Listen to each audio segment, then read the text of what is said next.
Meeting. So welcome everyone, and we'll start off with the Pledge of Allegiance. Please stand.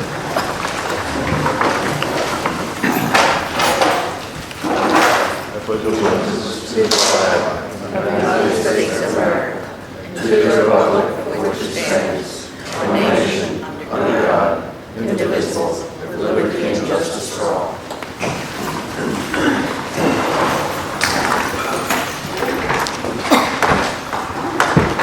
All right, first item up, roll call. All members are present. And we have a few members of staff, and I don't want to try introductions, but we probably should, right? Kristen Twitter, Director of Planning and Zoning. This is Leanne Schaefer. She's not here right now, but she's the town clerk. John Catalano, town engineer. Jeanette Jenkins, wastewater operating. All right, thank you. Next item, call for agenda modifications. Any? All good? All good. No agenda modifications. Next item, acceptance of minutes from the August meeting. I move that we accept the August 28th, 2025 meeting minutes, please. A second. All in favor? Aye. Aye. Aye. So accepted. All right, we have one item tonight under planning, and that is a short-term rental application for 22376 Main Street. So that's the church building by the post office, right? So this application was received, it's complete. There's no reason why it shouldn't be approved. It's got their occupation license, submitted all required documents for their fire inspection. It's the church across from the post office. It's this building.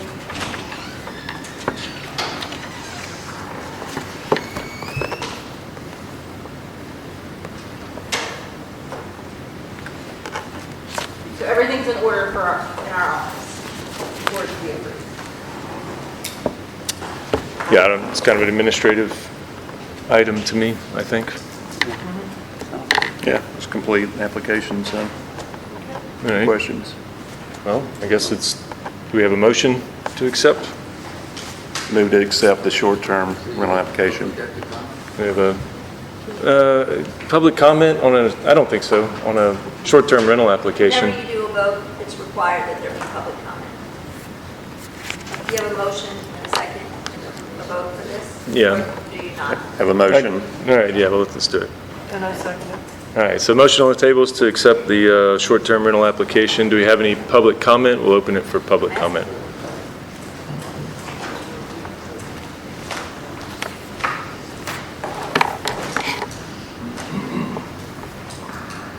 We still don't have audio, I apologize.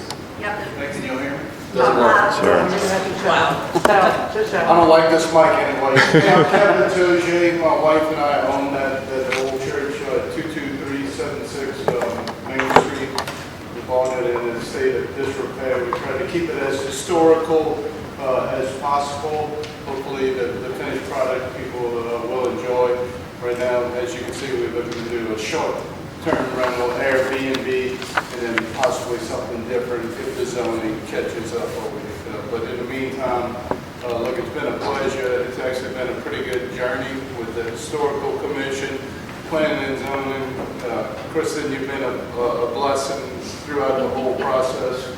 I'm actually glad we got the occupancy and the occupational license to go along with it. Any questions or comments from me? My wife's not here today, but hopefully I can answer the most of the questions. I just want to thank you for doing what you've done. Putting the steeple back up, it was obviously an extra cost, but those of you that have not been in this, I've been working with Kevin and Whitney and with Kristen, 9 months? The building's absolutely incredible. They maintained as much as they could. Kevin, correct me where I'm wrong, it's 3 bedrooms, full kitchen, 2 baths. Yep. You can sleep 10 comfortably. It could be a great place for a card game. Never mind. But it's absolutely a beautiful place, and keeping the history of it, all the beams are exposed.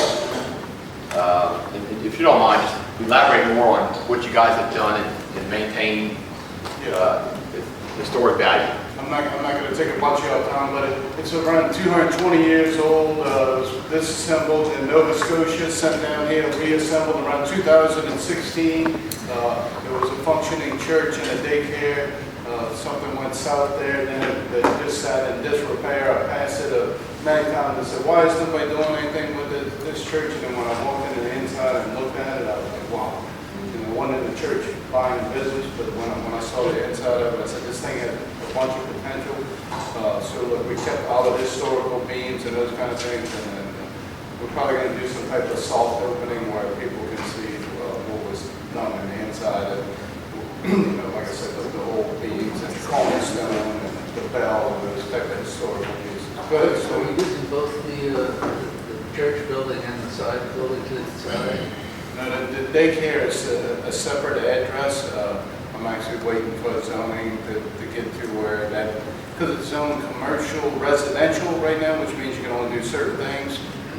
I'm looking forward to that being some type of commercial in the process to do office buildings, nothing real elaborate, but I've had so many people approach me for, you know, what you doing in that building, I'd like to rent it, but I can't do it under the current zoning.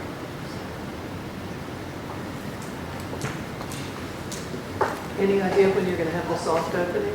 Because I know we'd all love to see it. Yeah, we can do it right now, but. Look, Right, let's sometime go. In the next Yes. month or so. Good. Thank you. Thank you all for the support. Thank you, Kevin. Thank you. Any further Oh, go ahead, sir.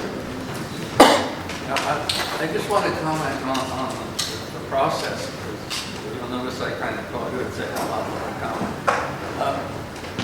Everything's gone through from the administration and checked the boxes, but you guys as planning commissioners should be, and you're charged with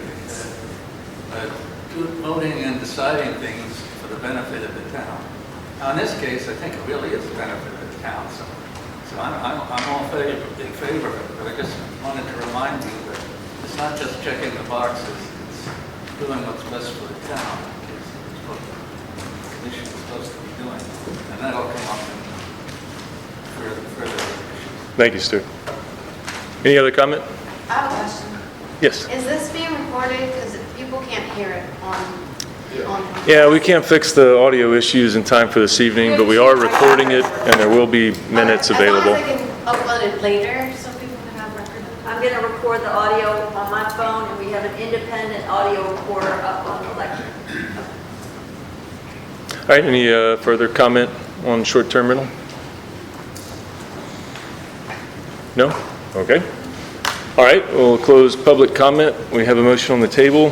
Any reason to amend it? All good? Further discussion? All right, No issues. take a vote. All in favor? Aye. Aye. All right, was unanimous. Ayes. Okay, moving on. That's it for planning. We have two items under zoning. The first is a public hearing for the Avita Meadows final subdivision plat approval request. I think we have a developer representative present to present, or should we do a town engineer presentation first? I think we're going to do staff report first, engineer, and then. Staff report, engineer, then developer? Yes. Fair enough.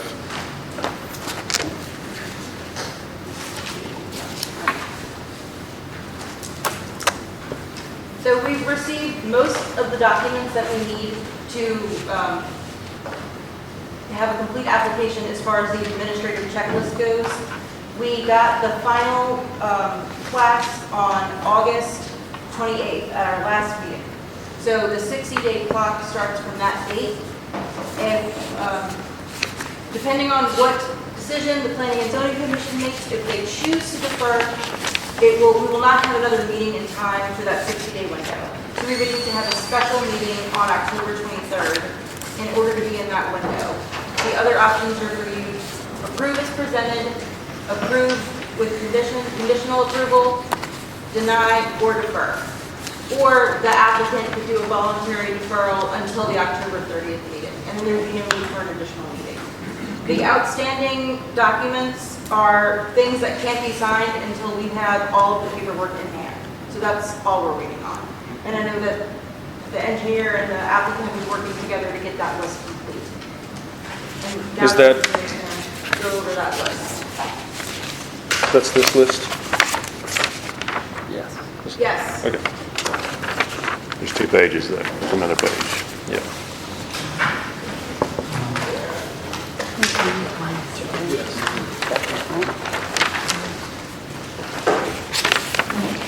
All right, guys, like I said before, I'm John Catalano, I'm under Fairway Consulting Engineering, with the town engineers.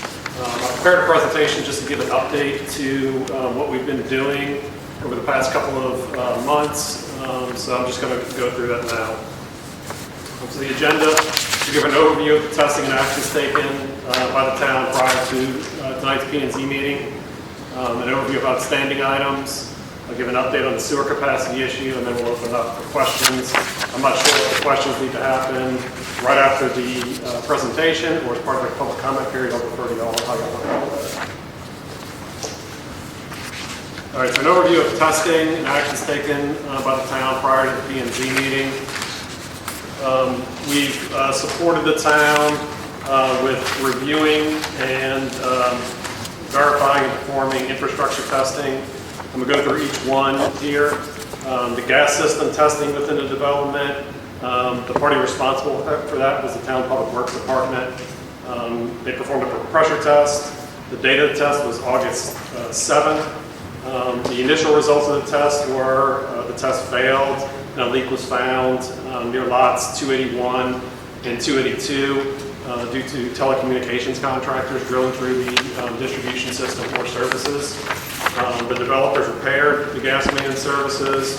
It was retested and it passed on August 20th. The sewer force main from the lift station number 1 within the development to the point of connection to the town, which is a manhole on St. James Street, was also tested by the Town Public Works Department. That was also a pressure test performed on August 11th. The initial results of that was a failed test due to the flange on the discharge manifold separating from the distribution header of the pump station. The developers repaired that, and the test was reperformed and passed on August 25th. The water distribution system within development, as well as the extension to the point of connection to the town, was also tested by the Town Public Works Department. That was also a pressure test. It was performed on August 12th. The results of that passed. One additional item that's outstanding for the town to do is to obtain bacteriological samples and testing and get that cleared with the Louisiana Department of Health. That can happen at any point. That will be required before final plat approval. The gravity sewer mains were also tested. They performed a couple of different tests on the mains and service connections, as well as the manholes. The first test that was performed was a mandrel test, where they basically just pull a fixed cylinder through the pipe to check on deflection and if there are any damages or debris in it. That test was performed by the developer on August 18th. There's a total of 13 sewer mains. Of those mains, 12 of them passed and 1 of them failed. The sewer main that failed was sewer main B/B0 near the front of the development. The developer repaired that main, and then it was retested and passed on August 20th. The gravity sewer mains were also tested with a low-pressure air test. The developer performed that test as well. It was performed on August 19th, and all 13 sewer mains passed. There's no follow-ups to that. The gravity sewer manholes were also tested by the developer. The vacuum tests were performed on those. The date of the test was August 20th, and 14 sewer mains passed that test. The town also performed hydrant testing to confirm that the hydrants were operational. That was performed on August 27th. There's 11 hydrants within the development, and all of them passed. The developer also performed a functional test for Pump Station 1, this is the pump station within the development, on September 3rd. The goal of that is to verify electrical and mechanical operations of the pump station. That is still an outstanding item. It has failed. It failed the test. We noted that there were 1.5 horsepower pumps as opposed to 5 horsepower pumps that were installed there. 5 horsepower pumps were required by the approved system plans. Additionally, the discharge rates were not consistent with the anticipated flow rates to the manufacturer's curves. I received some information from the developer, I think yesterday and then today, that they've done some additional testing and verifications, and they want to reperform this test next week. We've agreed to witness that test and be present for it. I believe it's next Tuesday at 9 o'clock a.m. So this is something that's still outstanding. I have a question. Are these comprehensive tests, or is it just a sample of? No, this is a comprehensive test. So Test- every hydrant was tested? Correct. Okay. Every hydrant within Every phase pump. 1, every sewer main within phase 1.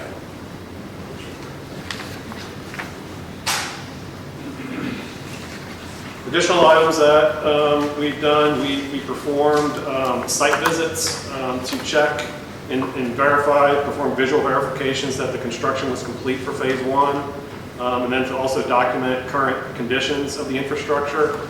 The town performed that. The date of the site visit was August 26th.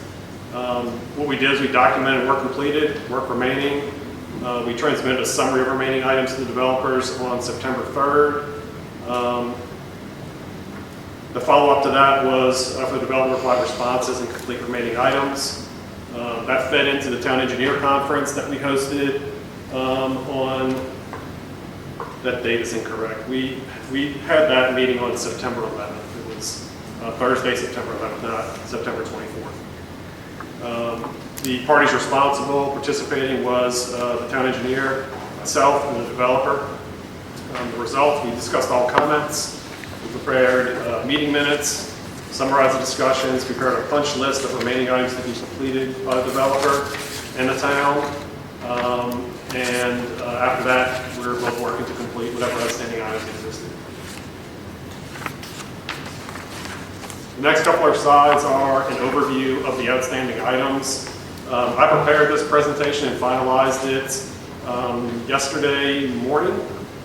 Since then, I've received some additional information from the developers that they've completed some items after the inspection, re-inspection we performed on Tuesday. So I didn't have time to update this presentation. I didn't have time to go back out in the field to verify the additional items that they say were completed. That can be something that we do after this meeting, depending on what the outcomes are. The thing to note here is that anywhere you see a date not present in this column here represents an outstanding item. Any of the items that have a date, we went out in the field on September 22nd, or if there was items that we could review in the office, such as as-built and plat and things like that, we did those reviews in the field or in the office on September 23rd, 22nd, and 23rd. So in this slide here, I'm just going to cover the items that are not complete. I'm not going to cover the items that are complete. Outstanding items for erosion control is seating areas that do not presently have grass. You can see this picture right here. There was some work done on the ditches. There's also some areas that you can kind of see in this aerial image that we took that do not have grass. So those areas need to be seeded if they have not already been. There were some buried wires near the pump station site. In talking with the developer, we believe those are electrical wires. It's either electrical telecom wires, so those need to be buried. Blue reflectors need to be installed by each hydrant. That's to, and when it's night, if there's a fire trucks come, they'll actually see where the hydrants are. And that's it for those items there. Again, there was some work done over the past day or two that we have to verify. So, on this slide here, item number 18, to remove debris from inlet 106A. That's this top picture here. There's just some twigs and trash that have accumulated in front of that. The drainage as-built were updated and accepted. All comments that we provided were satisfactorily addressed, but this culvert right here that goes underneath the main entrance on Highway 36 has some silt in it that needed to be cleaned out.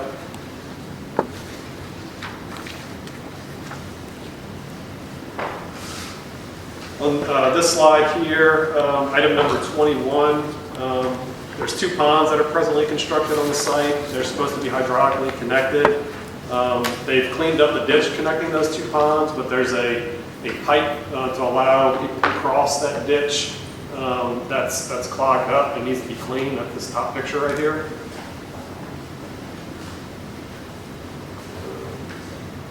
Item number 25, there's some electrical code compliance issues that need to be addressed at the pump station site. One of them is to install some seals on the conduit to prevent hydrogen sulfide gases from entering the control panel from the wet well. That could potentially a safety issue where it could catch on fire, explode. So that still needs to be done. Additionally, the conduit between the control panel and the wet well by the National Electrical Code, it either needs to be rigid conduit all the way from the wet well to the control panel. They presently have plastic conduit there. If they want to keep the plastic conduit there, it needs to be encased in concrete below grade and then transition to rigid conduit above grade. There's also a concrete access drive that requires to be constructed for the pump station site, as well as a 6-foot wood privacy fence around it. That's item number 28. We're still awaiting receipt of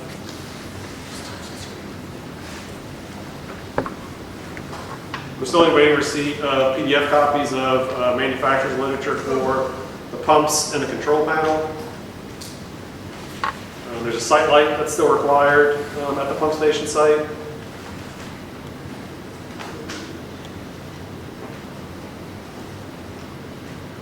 I mentioned earlier that the functional test for the pump station on site had failed. Like I said, the developers performed some additional testing. Since then, they say that it has passed, and we'll witness a retest of that next week. The details of the functional test issues that we witnessed was we noted that the incorrect horsepower pumps were installed within the wet well. There's potentially the flow rate of those pumps was not consistent with what the flow rate should be for the manufacturer's curves. So that could lead to potential constrictions or issues in the force main. We asked the developers to further investigate that. Depending on what the decision is with the size pumps, the cost of that would have to be included within the bond if the town chooses to enforce them to install the 5 horsepower pumps there.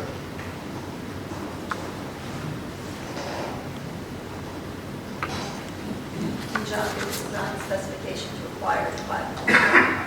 The approved system plans require 5 horsepower pumps now. That's what we need. Going down the list here, there's one outstanding item for the development agreement to install a sewer force main replacement from the Pearl Street lift station to the treatment plant. There's been some discussions back and forth between the developers and the town on whether or not that's going to be required to be performed by them. What is that required to be put in place? It's in the development agreement. The date is? No, there's no date. So there's no date when that needs to be installed? No. It just says it has to be installed.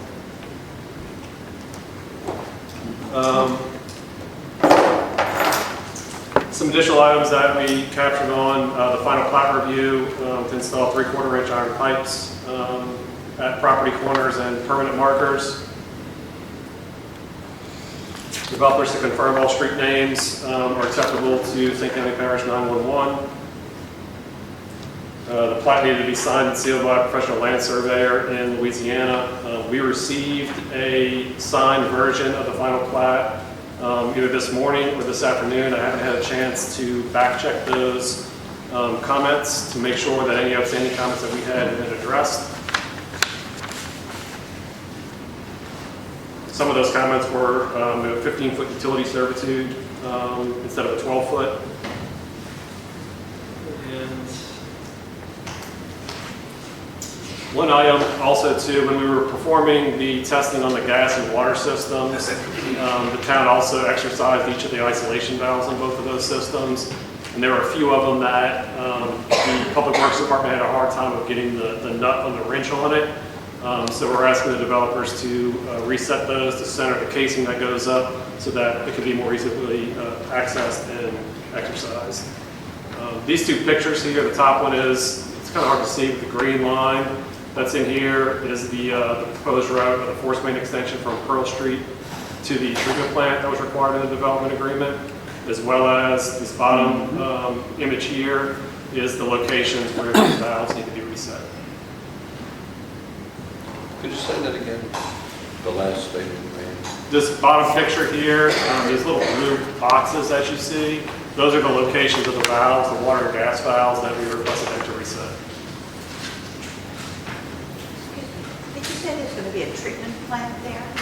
No. No, it already exists. They just need to connect to it.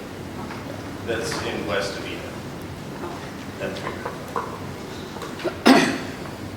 So in summary, there was 28 of 48 items remaining to be completed and then verified on the punch list. The developer did provide, there was, at the time of preparing this, there were still some items that they were required to provide the values for that feeds into the total value of the performance bond or letter of credit that they would need to provide. They since have provided that. I think it was late yesterday afternoon. I haven't had a chance to look at that to verify that the values are accurate that feeds into the performance bond. Additionally, there's a maintenance bond that's required for the development agreement, and that's still outstanding as well. Last couple of slides here. I know there's been a lot of discussion in the past about sewer capacity issues. This is an evaluation we performed in March of 2023, and I wanted to give an update on the status of that. These same slides were also presented to the council on late January of this year. So what's presented on this slide, this orange line, is the flow path of wastewater that's discharged to the town system from the development. St. James Street is right here. The force main from the development discharges in this manhole right here. So once the water enters the town system, it flows through these orange pipes here. It ultimately ends up at the Pearl Street lift station. And then the Pearl Street lift station conveys flow to the town's wastewater treatment plant that discharges into the influent pump station that was constructed this past year as well. The analysis that we performed revealed that there were several pipes within that flow path of the town's existing system with the town's existing customers that did not have sufficient capacity. It was further proved by overflows that are experienced at a manhole on Levinson Street. That location is right here. And then this next slide here, just further clarification, the green lines here are pipes that have sufficient capacity per our analysis. The red lines are ones that have insufficient capacity for existing flows within the town. John, let me ask you this. I know you've got an estimate of the capacity based on 400 gallons per day per household. Did you look at the actual flows based on the town's utility readings? Because I looked at my own house, averaged 6 months, and we're like 265 gallons a day. Yeah, so we 4 actually girls, 5 people, so. I hear you. That 400 value is the state sanitary code. That's consistent within state law, basically. But we did look at the town's average flow and what the results would be for that. We looked at 250 gallons per day. We looked at 300 gallons per day. We looked at 400.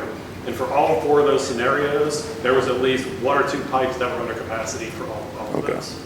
Now, the overflows now from personal experience, infiltration during storm events. And I know we did some sewer lining. Is that still from infiltration during storm events, the sewer overflow there? To my knowledge, the issue now is during wet weather events, during rain events where they have. So still infiltration on existing. I don't know the frequency at which they happened. This video here was taken by Miss Sissy Wiggins. She's testified in court to what the issues are there. But again, to my knowledge, it's a wet weather flow storm event issue. Okay. Any other questions? The capacity for the meadows, did you calculate it at 390 homes? Yes. So they won't be at 390 homes for the next, 5 to 10 years? But these And then- don't come to the existing book, right? The red lines. Yeah, and one point I want to make, Gene,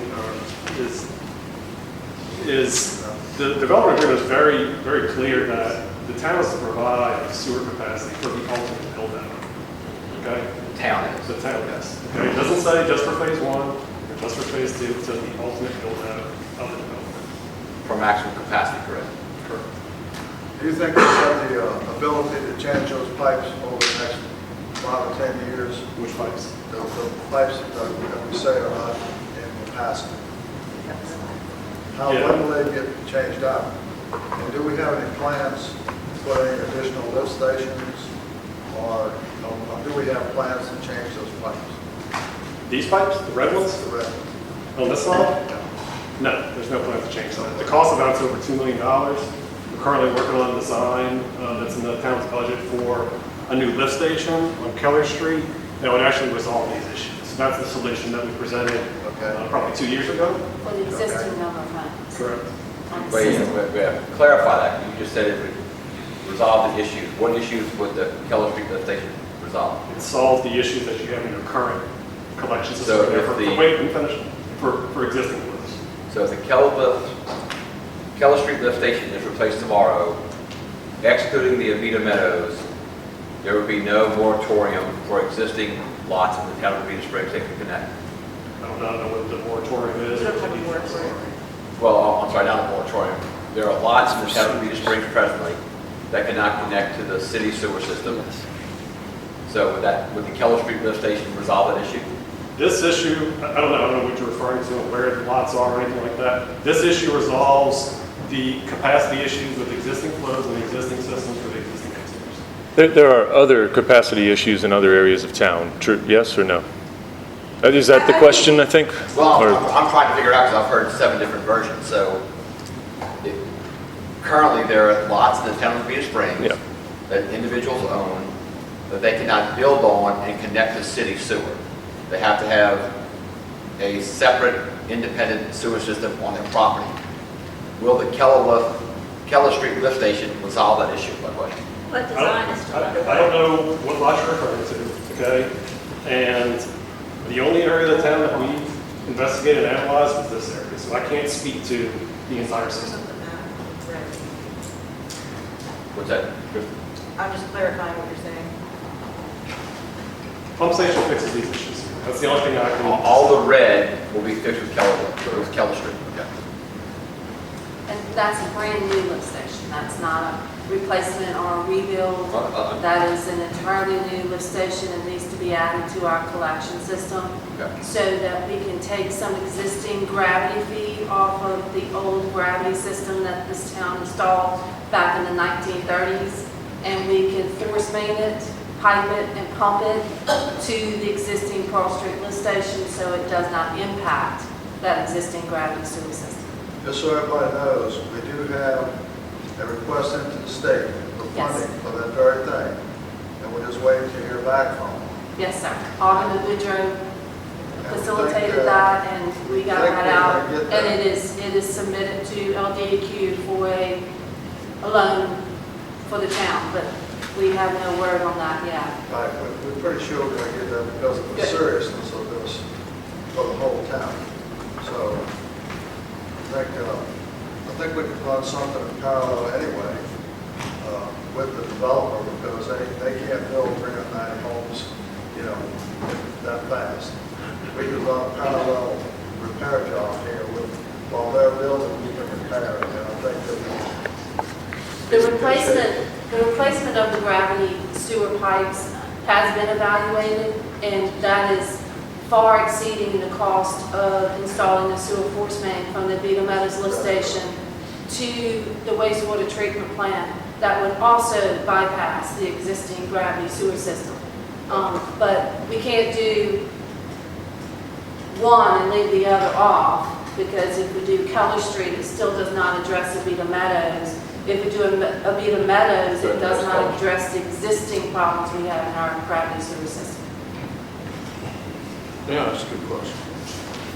I thought that if we put that force main in, it would allow the capacity for Avita Meadows to do. You saying it would not? Which force main are you Which referring force to? main? The force main, From Pearl Street to? no, the other one that we talked about to allow them to get their 390 hours. So the force main we've talked about so far is from the Pearl Street lift station to the treatment plant. That doesn't fix this issue. All right, There's so a you're slide, talking in 2 slides, there's. All right, go ahead, finish up. This slide here is what the impacts are for the full build-out of Avita Meadows. All of the red pipes from the point of discharge to the Pearl Street lift station do not have sufficient capacity to handle that flow. There may be one pipe right here that does have capacity, but, you know, the vast majority of them do not have capacity. So that's only for Avita Meadows, correct? Correct. That's our existing system with the Avita Meadows then. Correct. This is the existing system with Avita Meadows discharge. If that one on the screen were completed, would that also solve the existing problems for the existing customers on the gravity section? Say it again? The one on the screen, that one was. If the pipe upsizing you're showing on this map were completed, would it also solve the existing problems you're having in that gravity section for the existing customers? I don't know. I don't know if we've looked into that. The cost of that to replace all those pipes would be $3.918 million. So if you add the total of the Keller Street lift station and the next lot, the force main extension, it's actually, those 2 options, which we've been recommending, are actually more cost effective and less expensive than that. It's also a more reliable solution to actually pump and discharge with pressure. And it's also less disturbance to our existing residents, whereby replacing piping through that would be going through a lot of very dense neighborhoods and be affecting a lot of customers and a lot of other lines and a lot of other utility lines existing, yes. This is the slide I was referring to here. So the solution to the sewer capacity issues in the town's existing gravity sewer system is to extend the force main from the point of discharge in the St. James Street manhole all the way to the town's sewer treatment plant. Essentially, that it bypasses the gravity sewer system that doesn't have capacity. That's the long-term permanent solution. On an interim basis, pumping and hauling sewage is a potential option. The capital cost of extending that force main is $2.031 million. The potential schedule to complete that work would be 10 to 15 months. That clock would start ticking once funding is received and once agreements with engineering firms are procured and executed to move forward with the design phase services for that. Now let me ask you a question. If that is installed, my question is, if that's installed, that will allow Avita Meadows to come along, correct? Correct. Would we have to go back and do the other 2 improvements you talked about before, or just this? The Keller Street lift station's already in the works. That's needed to fix the current existing issues. So this right here is bypassing that system. Right. It doesn't do anything with the existing issues there. That's where the Keller Street lift station is. Okay, so if we didn't do the Keller Street one, we'd still be in the same condition where it overflows under storm conditions when we're taking in the extra water, correct? Correct. But this is the solution to prevent overflow of other sewer with the additional capacity from Avita Meadows. Correct. And that's an estimated cost of 2.1? Yes, sir. And that was developed in January of this year. And our loan application was for this solution with the force main and the Keller Street. We submitted that to the Department of Environmental Quality, and we were able to get that submitted to them in time for them to consider up to 49% forgiveness of that loan. So we would be asking for about, $3.5 to $3.8 million, and there's a possibility that they could cut that in half, as far as what we had to pay back.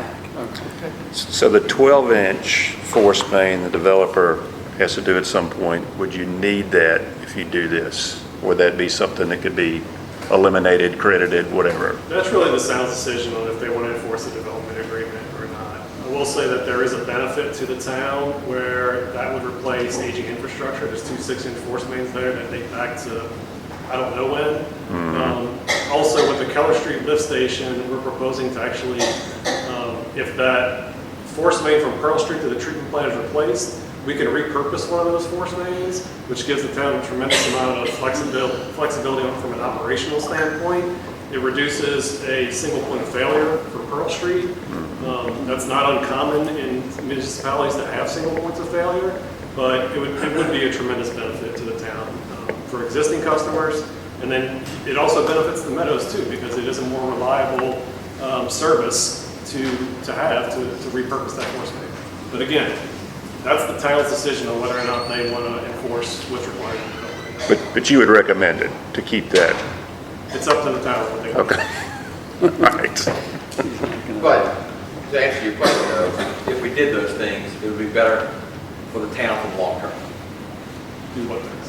What he just referenced. To replace that force main. Replace the main. Like I said, I think there's a benefit to the town, but it's up to the town whether or not they want to enforce the developers to do that. It's in already. I realize I'm going to ask you a question that you probably have difficulty answering, but in the initial agreement, do you know why they were specifying to do that 12-inch force main between Pearl Street and the waste station? I do not. I realize it's a different engineering firm, Yeah. but I mean, I don't know why that was part of the agreement. I did read the agreement. It's definitely in there. It says it has to be done. It doesn't say maybe or can be. It definitely says to do it, and I do not know the rationale of why that was a requirement when the developer and the town were talking and agreeing what would be done. And so I don't know why that was felt to be very important before we do this development. And so It was that's what I was recommended asking. by Principal Engineering, which was our town engineer at the time. And I don't have a precise recollection as to why. I mean, I would not think it would just be an off-the-cuff thing. I have so They much. wouldn't suggest it. They didn't think it was I necessary. think we have an answer to your question, maybe, or you Yeah. having Yeah. something to say? When we were talking about this with the town principal engineering, it was expected that as Vita Meadows came online and those houses came online, eventually enough houses would be in the subdivision that it would be necessary to upgrade that force main from Pearl Street to the Vita sewer treatment plant. What we had talked about was it would be at the end of phase 2. But we have to understand that's a guesstimate based on flows of 2018 plus a reasonable estimate of oncoming future flows. So it was impossible to know exactly when there would be an engineering justification for when that would need to be done. That's the reason there's no date. It doesn't say at the end of phase 1. It doesn't say at the end of phase 6. I might add also that the principal was going to monitor the whole system as more flows came online. They knew at some point improvements would need to be made to the gravity system. And at some point, yes, the 12-inch main would be required. Mr. Deladonato just turned all that upside down and said, nope, not one house ever can go on there. So that's where we are today. Mr. Henning, how long would it take y'all to build the first phase of homes, and how many homes would there be in the first phase? Our estimate is the first house would be completed 6 months after the date of the signature of the final plat. Okay. Then it would be approximately 4 houses per month. So if you do the math on that, that gives you about 18 months of construction plus a 6-month lead time, approximately 2 years to build out all of phase 1, 74 months. Okay. Thank you. I have to take exception. I don't think Mr. Catalinato turned anything upside down. I was here during that time period, and I have no recollection of Mr. Mano with principal engineer doing a thorough evaluation of our gravity system. John, I had a quick question. The force main that you showed here, what makes that capital cost lower and less, is this board? Is this like directional board, or Yeah, this? it's a combination of open cut where it's feasible and horizontally directly drilled. Okay. And then one other question I had on we haven't talked much about the drainage, but I know we've still got some complaints we're receiving on existing site drainage issues, and I know there were some in your work list, but even like today, I think we got a notice of some standing water at the edge of the development that looked like it was contributable to the development. And I know that's one of the items in there. We need to make sure that that's not the case. Do you feel like the items covered on the work review list will address, are you aware of the issue that I'm talking about? I'm not aware of like the long history. This is one like received today, or you sent it to me today. I don't know. So Okay. I know there's been complaints and issues there. I don't know what the historical issues are and all the details of it. But I will say that what we focused on was whether or not the development had constructed the drainage system per the approved design plans and what the conditions were in the four corners of the development. And there's been a couple of items that I think were possibly completed after we did our site inspections earlier this week. The drainage as-built were approved. They addressed all those comments. There was a channel that some beavers had dug out adjacent to the outfalls of the pond. We requested them to fill that and remove that debris. That work was done. We verified that on Tuesday. So I guess where I'm going is that in terms of what's going on in the four corners of the development, it's constructed as it was designed and previously approved a long time ago. All right. Dan? Yeah, so the issue with that is, we talked about this before, that may be that it drains well at the four corners of the property, you get water out of that development. Where does the water go when it comes out of that development? I can tell you where it goes. It goes to the back of Abear Road, where the creek is, it floods into that road, and then the front of the road does not drain. So for years, since this started out there, we dealt with the end of the road being flooded and holding water for most of the year.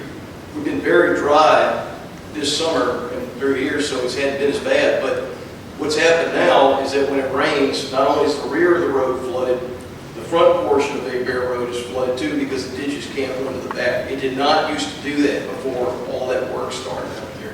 And we deal with it all the time. I mean, the ditches, the town can't even get our ditches cleaned out, and that makes it even worse. But you can go down there at the end of the road and look at that, where the old ponds were modified, and that water comes out of there, and that muddy water coming out of there sits and comes across the road and tries to go in the creek that drains to the west. So that's an issue. So I mean, just looking at it self-contained inside development, I don't understand how that's a thorough review, because that water has to go somewhere, and it is going somewhere. It's going onto our road, and when it rains, the road is flooded. We got a gravel road, so it washes it out.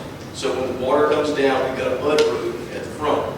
And some of the people that live on the road come and grade it themselves to try to make it work. But I mean, we've asked that question. We asked that question 10 years ago when this started, and we were sure it wasn't going to be a problem. And it has been a problem. As it's just sat there doing nothing over there, the water issue remains. So again, we asked that last month, and I thought this was going to address that. But you're saying it doesn't. So I mean, what reassurances do we have about that? Like I said, I'm not familiar with the long history there. The drainage report, the drainage plans were approved well before we got involved. And it will require additional effort from our part to do further investigation of what's going on outside of development downstream. So I don't have an answer for that, unfortunately. I'm sorry. I can say that, that development's been sitting out there for 70 years. So it's not really surprising that we're hearing problems with it just sitting there with no maintenance going on. I think those road drainage issues could be fixed probably relatively easily with some surface work. But as far as the sewer goes, I think we're in good shape for that. And we are pursuing we're working with the finance chairman, pursuing other methods. If the loans don't come through, we'll be looking at other ways to get the money to do this. And so I'm sure by the time phase one is finished, we will have some money in hand to finish all of this work. Now the surface work, I think that's a different thing than the sewer. But surely, I understand the man's frustration, but I'm sure we could fix that with some surface work. Probably from the town, we could probably get out there with a backhoe. Are there retention ponds in all property? Oh, are they filled? Are they filling? Yes. Yes, we're having a problem with beavers preventing them from draining across Abear Road. I was gonna say. And there appears to be a beaver dam on the west side of Abear Road that's blocking up the drainage that this man's talking about. I mean, obviously, if it can't flow downstream from us, there's nothing we can do on our property to force it to go through a beaver dam.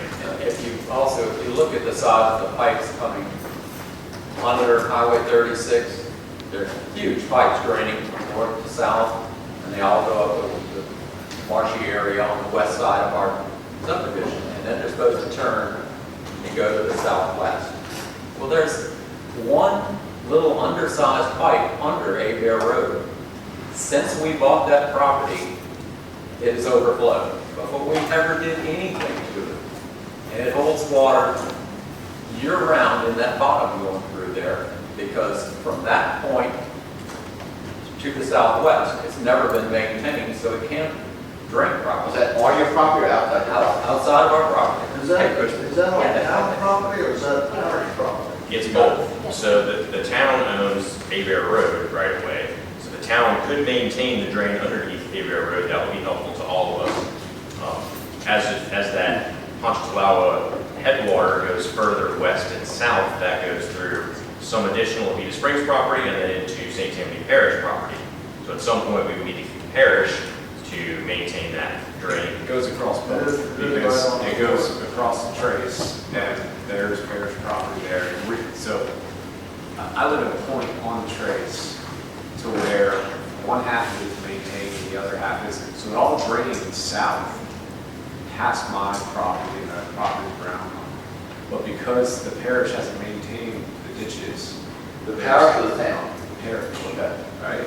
I've had Dan out to look at it years ago, and that's soon after that, they got the ditches around the yards, and that's been a big help. But when you're going to put a property here like this, we have to think of the ramifications as to what happens to the whole town. And that is the center of Eden, where this water drainage is going to sit. No, and I'm very concerned with that, and I think we need to put together a master flood map. But the issue is, I showed a picture last meeting, was Palmer and Maitland. Which is right down the street. So it's 2 feet of water. Exactly, my backyard. I'm a block away. And just on that, and they're on the other side where it starts to go south again. They get it worse tonight.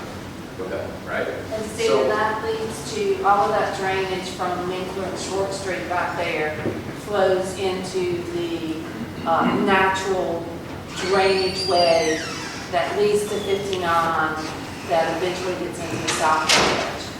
I want to make sure I understand one thing. Sir, that's one thing that we're looking at right now, and actually she just walked in. We're trying to work a deal with this man to acquire north or south wind, a 30-foot easement to get that drainage cleared out. Of course, we can go in our property line and then communicate with the parish, because obviously all the water comes from north to the town, north being parish, local being a Vita Springs, back into the parish. So we got to coordinate something to get that done. But I wanted to ask a question in relation to what the gentleman over here was saying. I'm here just to make sure I understand that I didn't miss something. New owners of Vita Meadows and that property, correct? So what we're referencing here is the original contract for development of the town. And the new owners are saying, well, that was the original contract. It's not our fault because we're the new owners. But not my fault. That's not what you're saying? No. Okay. Just making sure. Just making sure. We're not the new owners. You're not the original. Okay. Drainage is a major issue outside of Vita.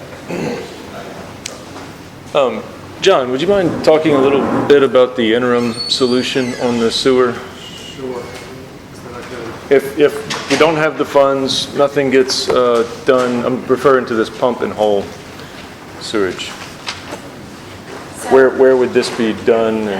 Oh, I'm sorry. I was asked to come because I am the wastewater operator, and so ultimately I'm responsible for how we're going to ensure that this system does not overflow manholes or cause any issues. So we have been looking at several options for pump and haul.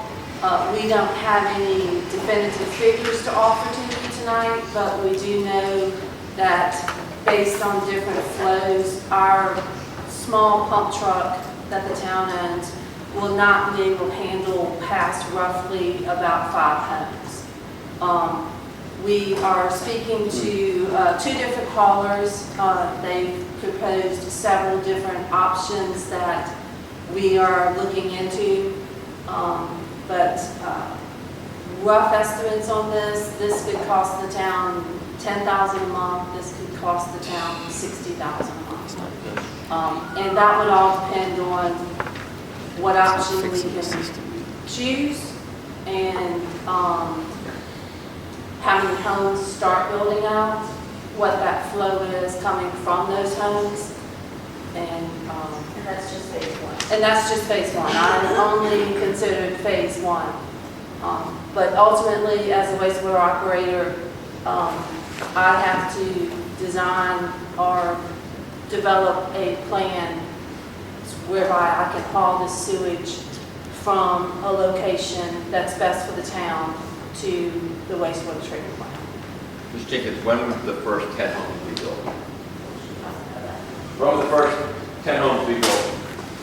You got approval tonight, you got approval a month from now, whatever. When was the first 10 homes to be built? Yeah, it would take 6 months from when we get our plat signed, so that would be a month, I guess, 7 months, and then it would be 4 houses a month, so 2.5. Sorry. So you're looking at 7, 10 months. Yeah. Yes. In lieu of this, $10,000 a month, that would be That's for 5 houses. for 5, oh, just Yeah. for 5,000. But wait, we've built 5 houses in the town since this started, and we, So you would catch up. Yes, sir. So it also depends on where the homes are built. So not all of the town of Bean Springs is impacted by the gravity sewer system. For example, Indian Trail Drive has their own lift station. And when they developed that subdivision, they put that sewer force main from Indian Trail Drive all the way to Pearl Street. So anything built in that area doesn't impact the gravity sewer system. And there are other areas of the town, Mingler, Walker, South Street, that also have their own internal system with a lift station that pumps to Pearl Street or to a manhole that's close to Pearl Street. Some have outside. And we do have some inside town that don't have sewer at all, so they have individual on-site sewer systems that we're also managing. but if we built, there's no moratorium, 5, 10 more houses along Highway 36, would that cause the sewer to overflow? Because you're going the same one. Within the gravity sewer system, yes, sir, possible. But they're already overflowing. The manholes are already overflowing. They're not overflowing. They're They not are. overflowing on a daily basis. They do when it rains. When it rains, yes. Mine also I can does. only catch one of you at a time. Can you please take turns? Sorry. Thank you. They only overflow during very severe rain. Oh, I know. That's my point. It's already overflowing. If you build more houses that aren't in the meadows that connect the same line, you're exacerbating the problem. And we've been building houses, not all in this line, I understand. No, but we've issued probably 65 to 85 permits since 2019, 2020, building homes. I guess my point is, it's not guaranteed you're going to have a problem after the first 5 houses are built. It's calculated. It's going to be a problem until you wouldn't start immediately pumping unless you knew it was becoming a problem, right? Great question. You're not going to come off initially, hey, we're 10,000 a month, 5 houses are built. No question. You're going to evaluate it. You could monitor it? Monitor it, that's the correct answer. It will have to be monitored, and then the town will make the decision at the point to where we have to start hauling the sewage so that we are sewage. Sewage. So that it is You're in an compliance. operational process that has to be monitored continuously, and the decision has to be made at the point to where the impact is too much for our system to handle. And the wet weather certainly one of those factors Yeah. that you have to consider. But then again, we are not in a position to ever allow any overflow. I don't think anybody is okay with poop in their yard even when it rains. But it's happening all the time. Right. So, yeah, but if it's happening all the time now, adding additional houses is not going to improve the situation. Well, lining the pipes, that did, personal experience, that's resolved 95% of it. It's the 3 inches of rain in an hour that pops the lid, so just me. I know this is more problematic in other areas. Is it, didn't we upgrade our lift stations so we can monitor levels and those things? So if we see. Our lift stations don't actually monitor the level of liquid, but they all are equipped with what we call emission alarm systems, and they have float balls in them. So if the level in the lift station becomes to a certain high wet well, it will alarm, but no sir, we can't pull up Mission and say there's 5 foot of water in Pearl Street lift station, or there was a pattern of water inside. Now, we can see when the pumps are coming on and how long they're running. Get down. So when we get the alarm, how long do we have before the manholes start overflowing? We try to position those high wet well alarms so that we have time to get to that station and determine what the problem is, generally within an hour or two before we actually see a backup on the collection system. But that also depends on the piping itself. So could we use pump trucks, could we have pump trucks on standby to come pick up some of that fluid? If you have a lot of money. That's essentially what that interim solution is. It's just costly. EJ's got plenty of money. There you go. And I'm sorry, we had, So, Avita Springs wastewater treatment plant is under a compliance order. People tend to think that that's just the wastewater treatment plant, but in fact, our DEQ permit is for our wastewater treatment and collection system. So, DEQ is aware of the overflows during wet weather. They're very pleased to hear that we're looking at Keller Street Lift Station to resolve those existing problems that we have. But overall, I lost my train of thought. But overall, our permit covers both the plant and the collection system. So if we're having overflows, we are out of compliance with our plant that's already under a compliance order. And we've had overflows for the last few decades. John, the picture that you showed of that overflow, that manhole, that was Sissy's picture? I asked her in an open public meeting when that picture was taken, and she couldn't tell me. Do you know when it was taken? It was during one of the hurricanes, I'm pretty sure. I had a comment in the back. I had a question for Mr. Cowell, not open. Maybe it's going to be coming up, but what is the cost of the Keller Street lift station? I don't recall off the top of my head. I focused this presentation on just the Vita thing, so that was presented in January. I heard Leanne say 3.8 total. That was for the proposed bypass and Keller Street together. Yes, so we are in the design phase of Keller Street, and that was in the neighborhood, don't hold me to this exact figure, but around $130,000. And the entire project for Keller Street was around 1.55. I remember it to be 1.55. You're correct. It was 1.55. And look, we want to solve this problem. I'm speaking to the developers now. We want to figure out a way to make this work for everyone. So, we are open to any type of option or alternative or way to come to some way to manage this issue. That new lift station that you're putting in at Keller Street, that's $130,000? Just for the design. Just for the design? Design and engineering. Yeah. It's 1.5-ish or something. What was The it? 1.55, I believe. Yeah, 1.55. And I am putting you on the spot right now, but I think it included design and engineering.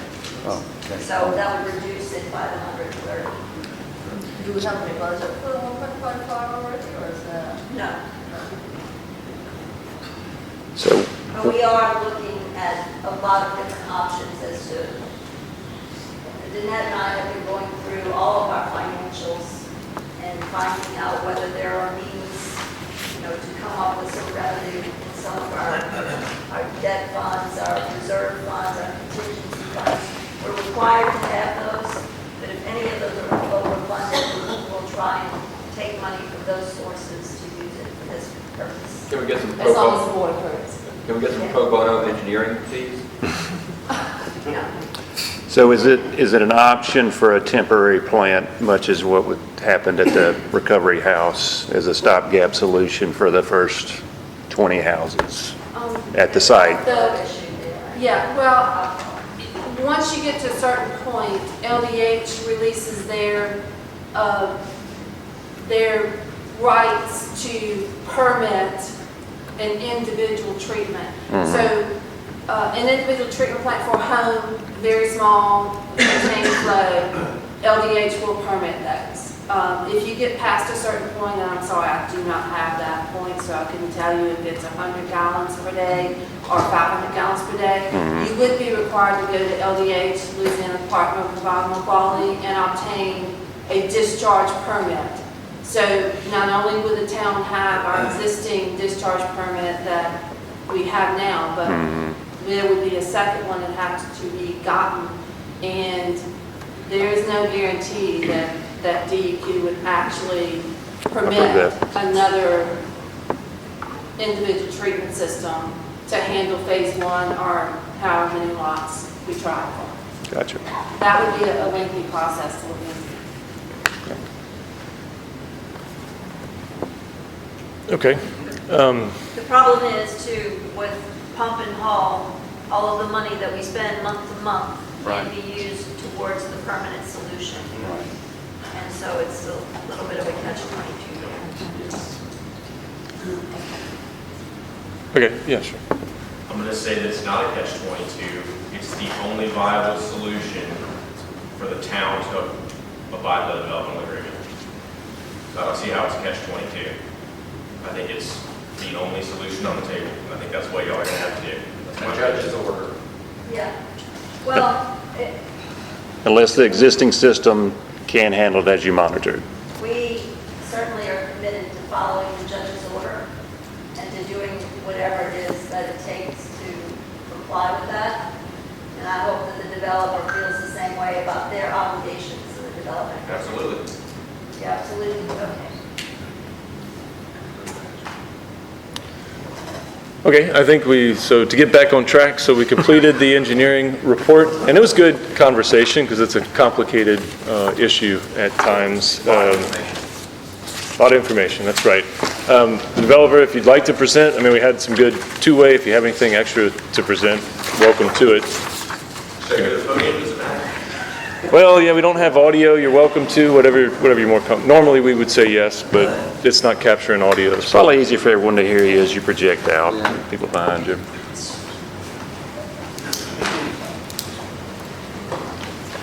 Well, I think the most useful thing I can do would be to communicate the information that Mr. Catalanato did not have time to include in the report. It's obviously relevant to your decision tonight. I'm going to go down the punch list. So if that is still available there, it would be helpful for everyone to come following along. Yes, that one. The one you guys are looking at, mine is gray, but yours is yellow, just because I didn't use a color printer. Anything in yellow are comments that I have added, not Mr. Catalanato, just to be clear. I don't just want to be fair about that. So, number one, we have a value, we have agreed to complete. The value would then go towards the performance bonds. Number two, we have a value, agree to complete. Number three, the seeding has already been done. It was actually completed on 9/18/25. I understand that when Fairway went out there to seed that's very small seeds, it's hard to seed.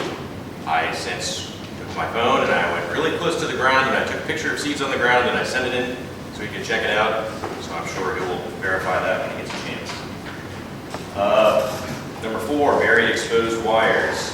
This was inspected by Washington St. Tammany Parish and determined not to be electric wires, so there's no risk of electrocution here. They were determined to be Charter's wires. Charter did begin construction. We pulled them off when they damaged one of our pieces of infrastructure. So when they return, they will bury that. It's theirs, it's not mine, so it's a minor issue, it's not a public safety issue. Number 5, install blue pavement markers in front of the fire hydrants. That was completed yesterday. I submitted one example picture. Again, that's very easy to check in person. I'm sure Fairway can do that. I'm going to skip down. The next one that needed my input was number 18. That was completed yesterday. I went out there and got dirty and cleaned it and took a picture and sent it over to Fairway. Number 19, the as-bills have been updated.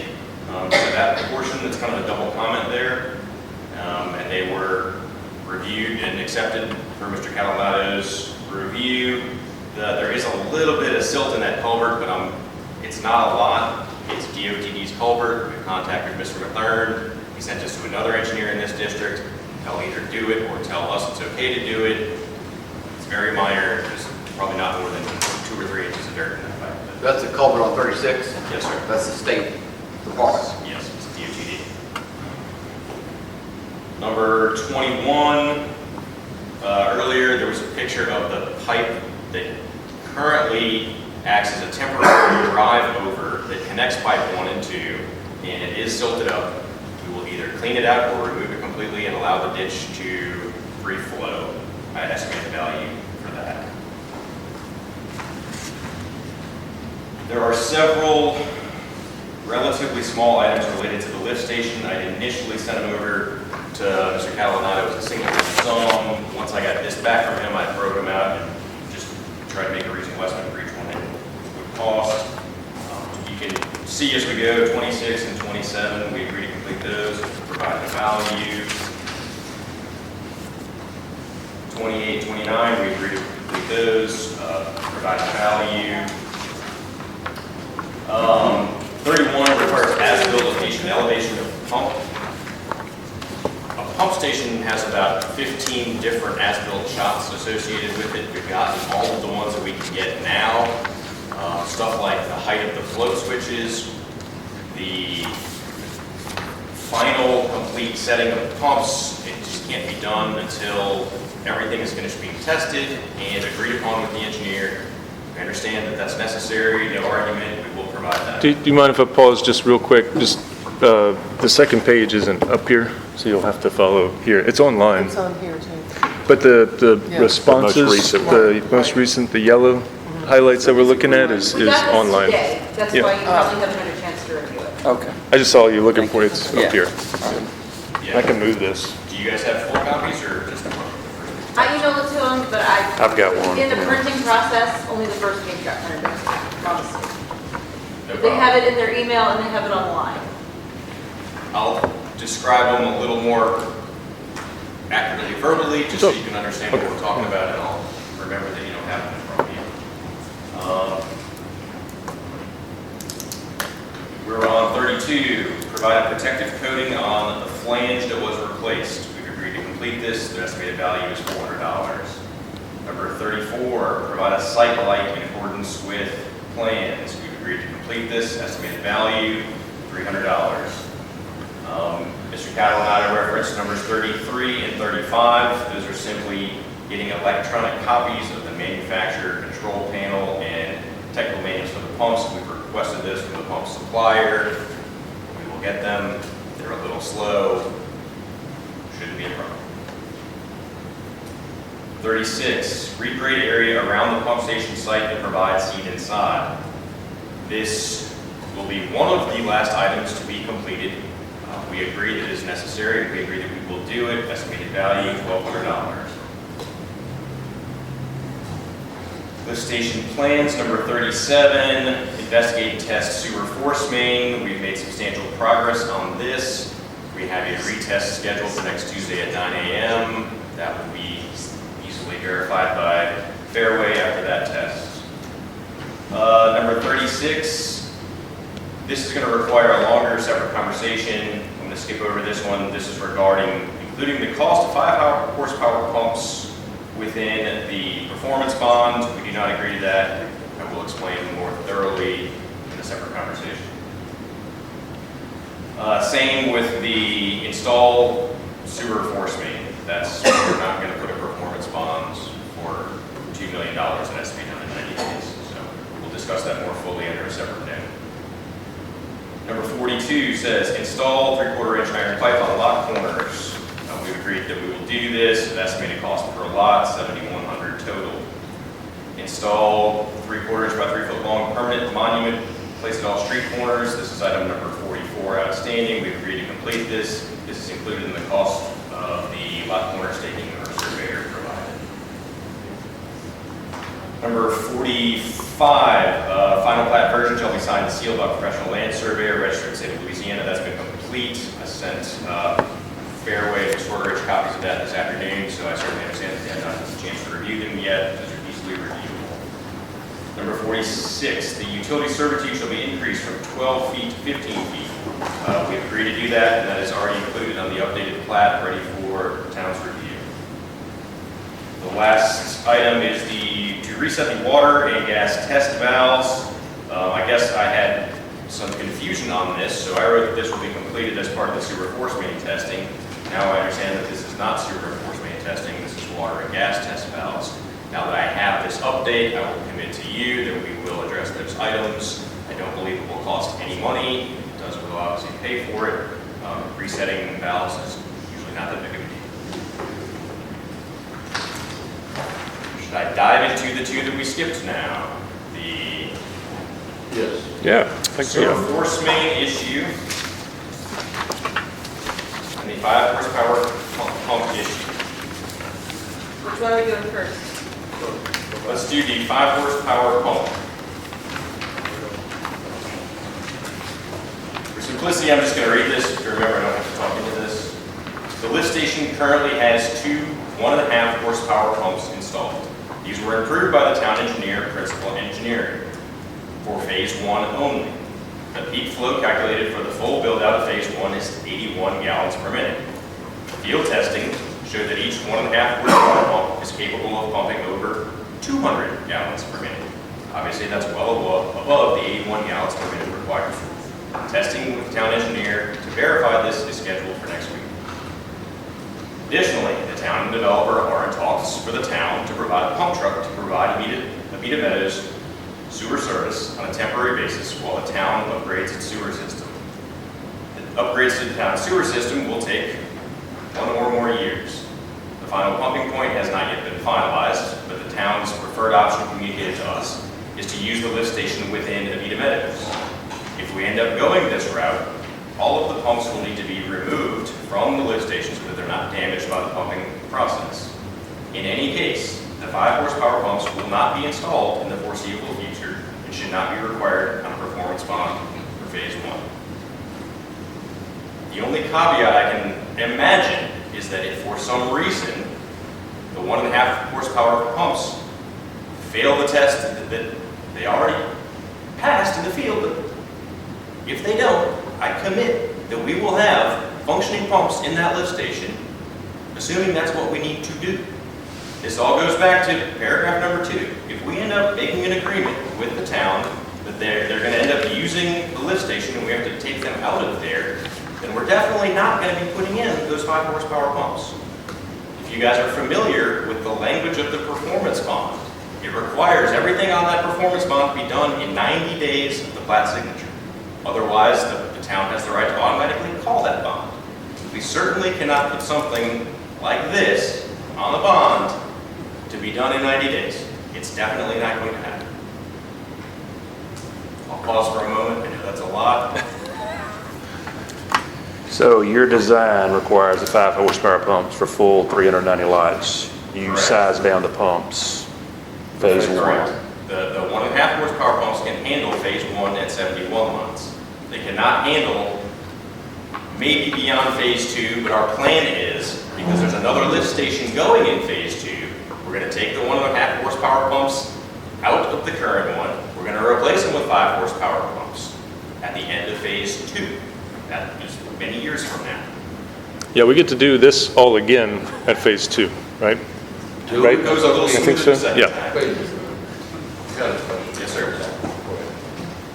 We don't have the option to approve phase 1 only, do we? That is, That's what we're doing. that is what you're considering this evening. is Okay, phase I Yeah. thought we had to approve Platinum's entirely, which improves more than phase 1. Why don't phase 1 first? Phase 1 only. Phase one. Phase 1 only, that's all we're This approving is the tonight, right? subdivision. This creates individual lots that will be developed. So let's have a discussion about the reuse of the 1.5 horsepower pump. So depending on when phase 2 goes in, during that time, whatever may happen, if the pumps are left in the station or the pumps are taken out, when this phase 1 passes, it's my understanding that those pumps are the town of Beta Springs property. So in that case, I think we need to have a discussion as to whether or not we can use those pumps in phase 2 when you put more pumps into phase 1. And I think that's just a discussion that we can have. First time hearing of it, but I'm open to having that discussion with you. And I realize we're not going to be able to solve that tonight, but Right. certainly. I mean, to me, if you revise, amended your design to state your intent, if the hang-ups on the plan says 5 horsepower right now and you modified that, and you've engineered that, it doesn't seem like that's a problem to me. But do we have the option to modify the final systems plan that was approved? I'm not sure, according to the regulations, if that is something that you have the authority to just forego. Is any of that Well, in writing? I think our responsibility Is any of that part of our contract? Well, I don't think this panel should be approving engineering decisions at all, which is why sorry to put you on the spot, John, but I mean, we're counting on our town engineer to approve whatever final solution is proposed or installed per the ordinances and subdivision regulations. I mean, I follow the logic and it makes sense, but I would unfortunately turn to our town engineer to say, do you agree with this, right, and this approach? Because I think regardless of what the plat says, I mean, if it said something wrong, we would want to fix it, right? I mean, but I don't think we should be making those engineering determinations. No, that was just a suggestion. I mean, that I've was- submitted to witnessing the test next week. What I don't know is if I can approve something that wasn't previously approved. That seems more of a legal and town decision. So I can go witness the test, I can report the facts. The issues that existed at the test that was performed a couple of weeks ago, you had 2 pumps that were pumping like around between 80 and 90 gallons per minute. They should have been pumping like 150 to 160 gallons per minute. And then that was each pump operating individually. Now, when you operate 2 pumps together, you should be getting about 1.5 times the flow. You actually got less. Okay, and that's problematic because 2 pumps operating together is supposed to happen in a high level of alarm. You know, a big rain event, something happens, you get a big influx of water in there. You should be getting more flow than 1 pump. You're actually getting less, so then you're definitely going to have a pumping station. So maybe those issues are resolved, but I still stand by. I don't know if I can make the decision legally or for the town to modify what was previously approved. I'm positive that if the developer and the town engineer and the town have agreed to make a change, that we can make a change. It's not my call. The developer, the town, and the town engineer. I think you got to get an attorney too. Sorry, what is your name and what do you do for Lonesome? What's your position there? My name is Adam Henning, I'm the project manager for the project. I'm sorry, can you repeat that? Adam Henning. Adam Henning. And what is your position? Sorry. Project manager. I believe in the past, we did do modifications to the agreement, and there was some confusion over the specifications of the layout. And because this was originally 485, and there was another one that corrected that one problem. So I do think that is an option if could work together to determine if we could wait to upgrade to a certain phase 2. But I think that would mean we need to do another revision of the original ordinance, which brings the town council and the mayor and everybody else in also to do a revision, because we did a revision of the original ordinance. And I Of your believe it was- subdivision regulations, you've done, No, I'm talking about the Beta Meadows agreement. We did it when we had to, because there was something about the description wasn't proper. the legal description? Yes. And we did a formal revision to the document then to have the proper legal description done. And I think that's what really should occur when we're talking about not doing the lift station, the force main, or reducing the capacity of the pumps. I think that should be something in writing and not just discussion of it. I think that's one of those things where the town and the developer agree, we'll use the 1.5 horsepower pumps until phase 1, but prior to phase 2, we'll go to the higher capacity. But that should be in writing. And I think it should, Absolutely. it should be. belongs in writing and not just. If you test it and the flow rates are correct, then I think. Well, the test, I think you said next week, showing that you actually have a flow rate of 200 gallons per minute, right? That's what we tested. That's what you want to show, right? And one thing I think it's important, Mr. Catalano referenced a previously failed test. That test had a failed methodology. When they were measuring the amount of flow coming out of that lift station, they didn't have a plug in it. So what was happening was all of the water upstream in the entire system was draining back into the lift station as it was pumping out. So it was a totally flawed methodology. So we're going to put a plug in it and we're going to test it correctly. And if it passes, great. And if not, we'll continue to solve the problem. You do realize that you performed the last test, right? I did not perform it. Our pump supplier, who apparently has never tested a lift station before, did it. And I was very displeased with the poor quality of that test. We'll get that straight. The town did not perform that. I didn't say the town performed it, but do you agree that my description just now was also correct? That there was no plug in there and that backflow is going to You did throw off the test backflow, results? but the backflow that was going on that wet well would not impact the pumps to that extent. I'm very confident in that. I guess we'll find out on Tuesday. Yep. So why are you hiring a pump company that has insufficient testing methods? Because that's, you hired them, correct? They are a So subcontractor. if they're not reliable, then why would you use them? Pump company sends a different guy out every time. Sometimes they know what they're doing, sometimes they don't. That's pretty concerning. As a citizen. That's why I have engineers supervise them. All right, do you want to cover the force main Pearl Street? Sure. I'll just read what's been presented just for brevity. The timing of the installation of the 12-inch force main should be determined by good engineering practices, not an arbitrary declaration by either party. The developer has requested that the town engineer perform a study on the existing Pearl Street lift station to evaluate the current flows and current capacity of both the pumps and the existing sewer force mains. Before the sewer from Amelia Meadows can even enter the Pearl Street lift station, it must go through the existing gravity sewer through town. The town's engineer has declared that this gravity system is already overburdened and requires upgrades. See Fairway's January 29th, 2024 presentation to the town council. During the presentation, the town engineer stated that installing the 12-inch force main now would be, quote, a waste of infrastructure dollars.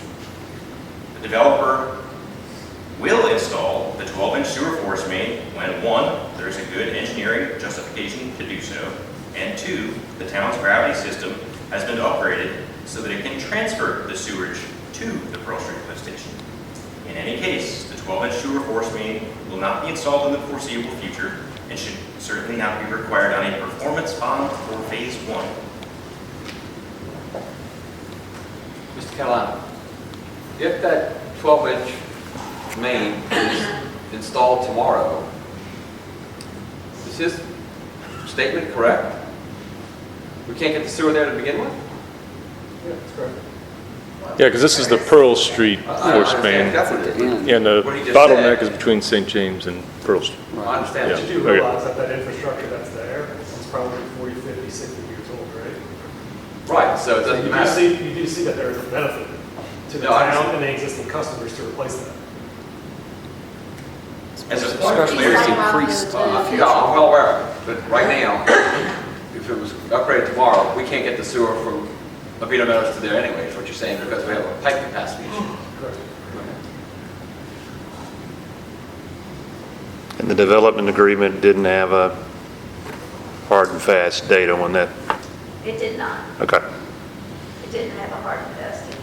And it sounds like Lonesome's position is you acknowledge the obligation to install that 12-inch sewer force main, but only if and when it's needed.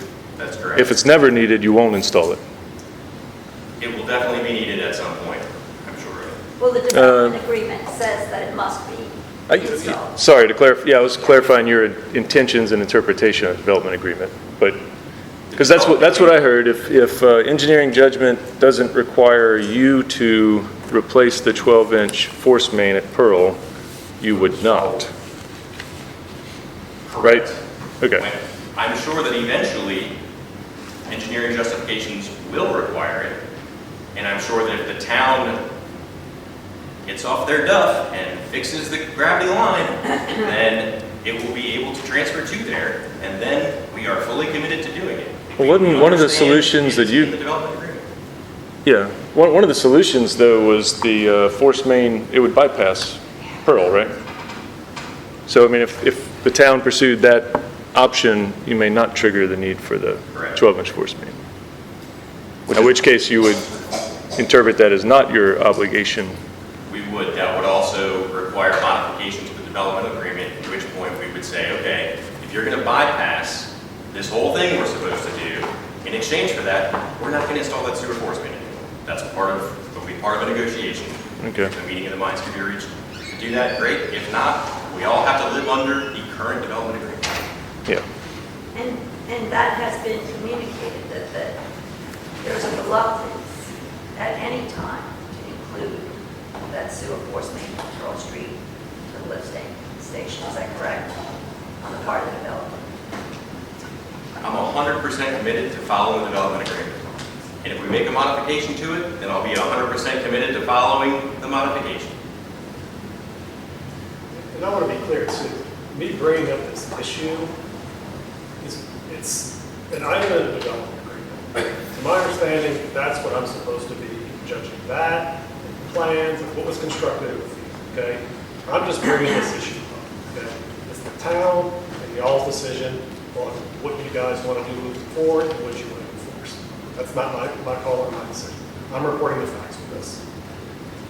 And what would the benefit to the town be of a modification of the development agreement where you would forego that responsibility? What could you anticipate that would be the benefit to the town to do that? The town could skip all that work on the gravity line and save all that money and just bypass it completely. The town is not proposing to do anything with the gravity lines. No. We're not proposing, we are proposing, we just, No, sir. The Of course, the law Street has- lift station puts a sewer force main from and takes feed off of the existing gravity sewer system north of where the impacted lines are, I should say upstream.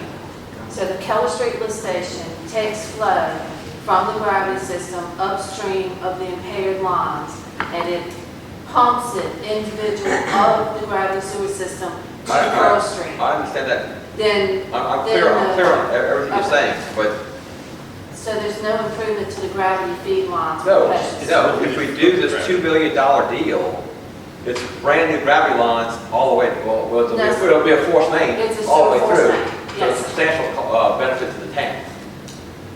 What is the benefit to the town? Because if we do this force main now, as we grow, we'll be able to connect to it maybe down the road in other areas and put an additional force Well, main. we're going to have to do that. We're going one way or the I other. mean, we're going to be compelled to do that. I'm just trying to figure out what the benefit is to the town for us to modify a development agreement that gets us an asset that assists the other members of this community in exchange for what? You save $2 million. How do we say $2 million? Yeah.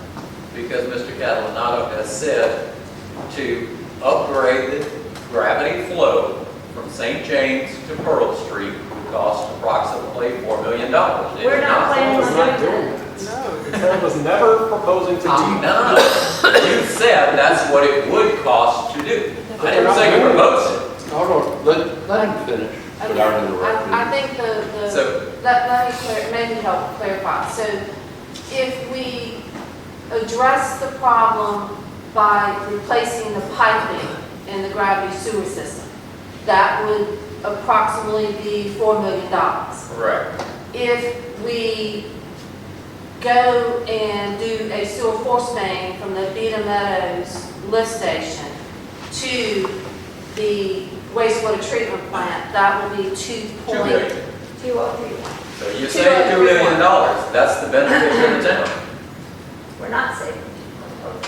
That's my arithmetic.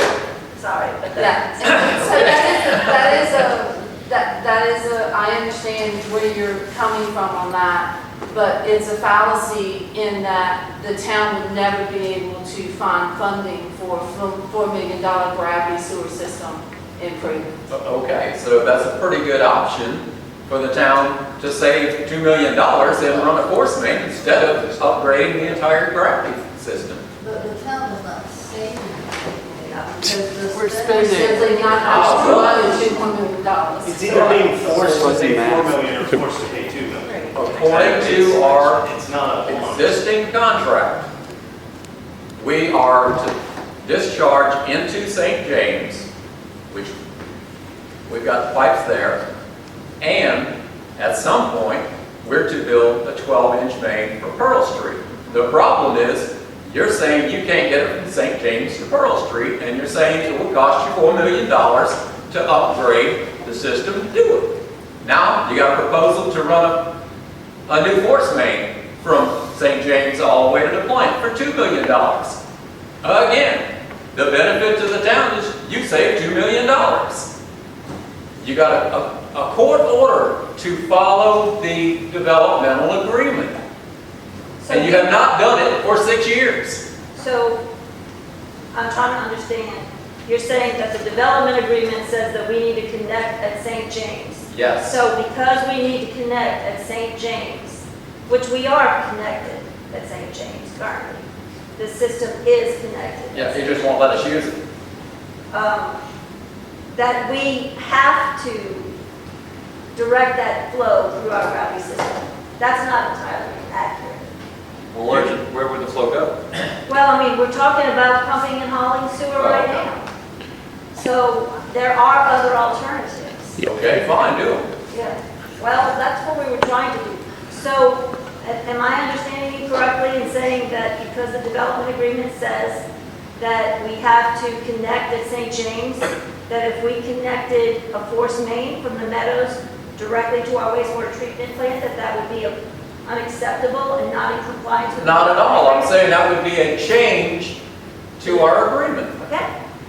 I'm glad that you clarified that. Thank you. We know where we stand. Okay.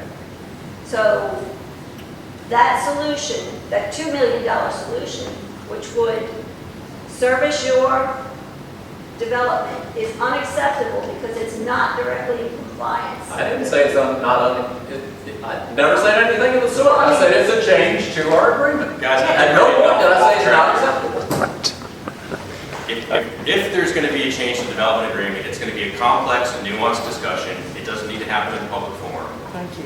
Well, I think maybe it should happen in a public forum, because I think that maybe the people of this town should know what the expectations are and what kind of demands the developer has put on this town. But I think at the same Because- time, we need to abide by the developmental agreement. The town needs to abide by the developmental agreement, as does the developers.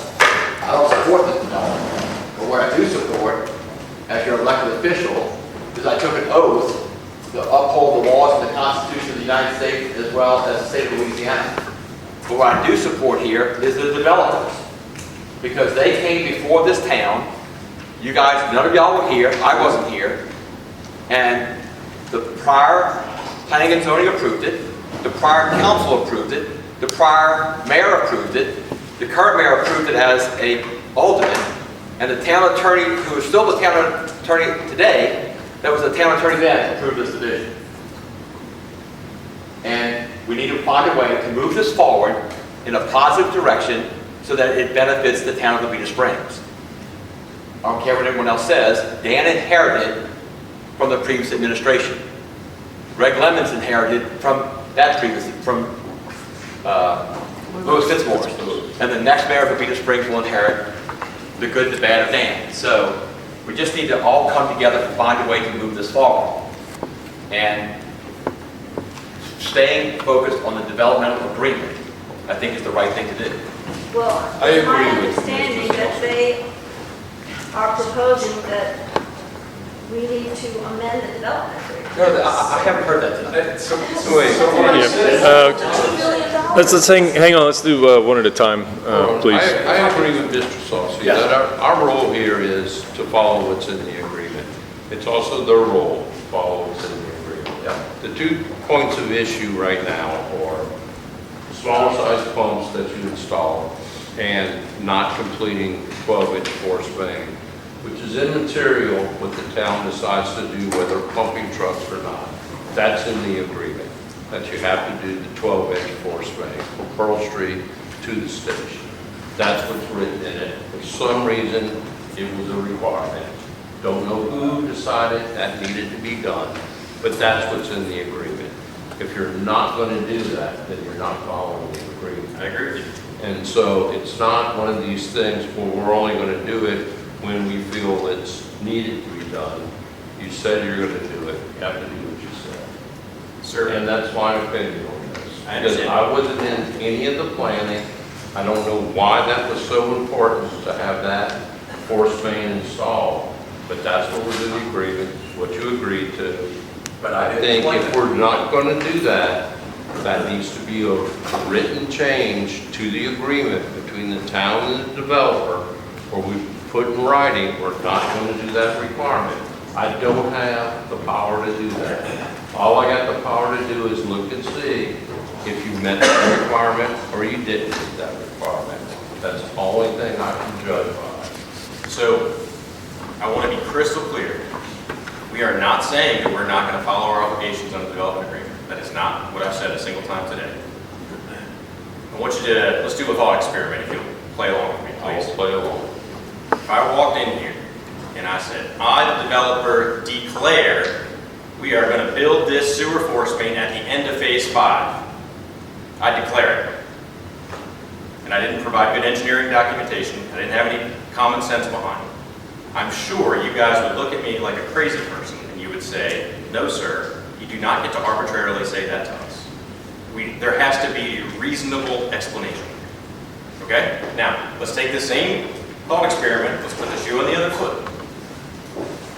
What the town is, I'm not sure what you're saying exactly, but if I'm hearing you correctly, should the town have the right to arbitrarily declare that it is due now, without any good engineering justification, and without any way for that sewer to even reach the Pearl Street lift station? What does the agreement say, since it's being used as the guideline for both parties to follow? And I'm coming in here as somebody who knows it's all about drainage and sewers. It I know a little bit about is agreements. silent as to the timing of the force main construction. But It does not specify let's any. play another In role- there, let's just play notate. another role call game. No date. Noted. You understand it would be Maybe it sounds like the an town amendment needs to be made based on the agreement. Regardless of Just remove all of the Levita Meadows, right you now. understand that we have full site, and we want to have an additional capacity of our sewage system, that installation of force main outside of Levita Meadows would benefit the town. Do you understand? I understand Would you that. agree to that? I was in the negotiations I was when in the- when this development agreement was written. And I can assure you, the only reason that is in there is because everybody in that room knew that eventually Avita Meadows was going to be producing quite a lot of sewer. And it would need to go through the town system, and we would need to make upgrades to the system to accommodate Avita Meadows sewer. We are not in the business of going around improving town sewer systems for the town's benefit.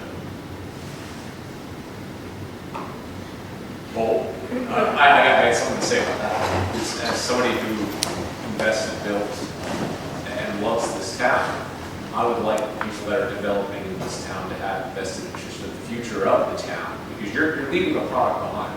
Yes, you're giving it to somebody else, but that is going to have ramifications on this town and people that live here for a very long time. So if you're interested in buying and developing the property, then you should have a vested interest in the best interest of the town.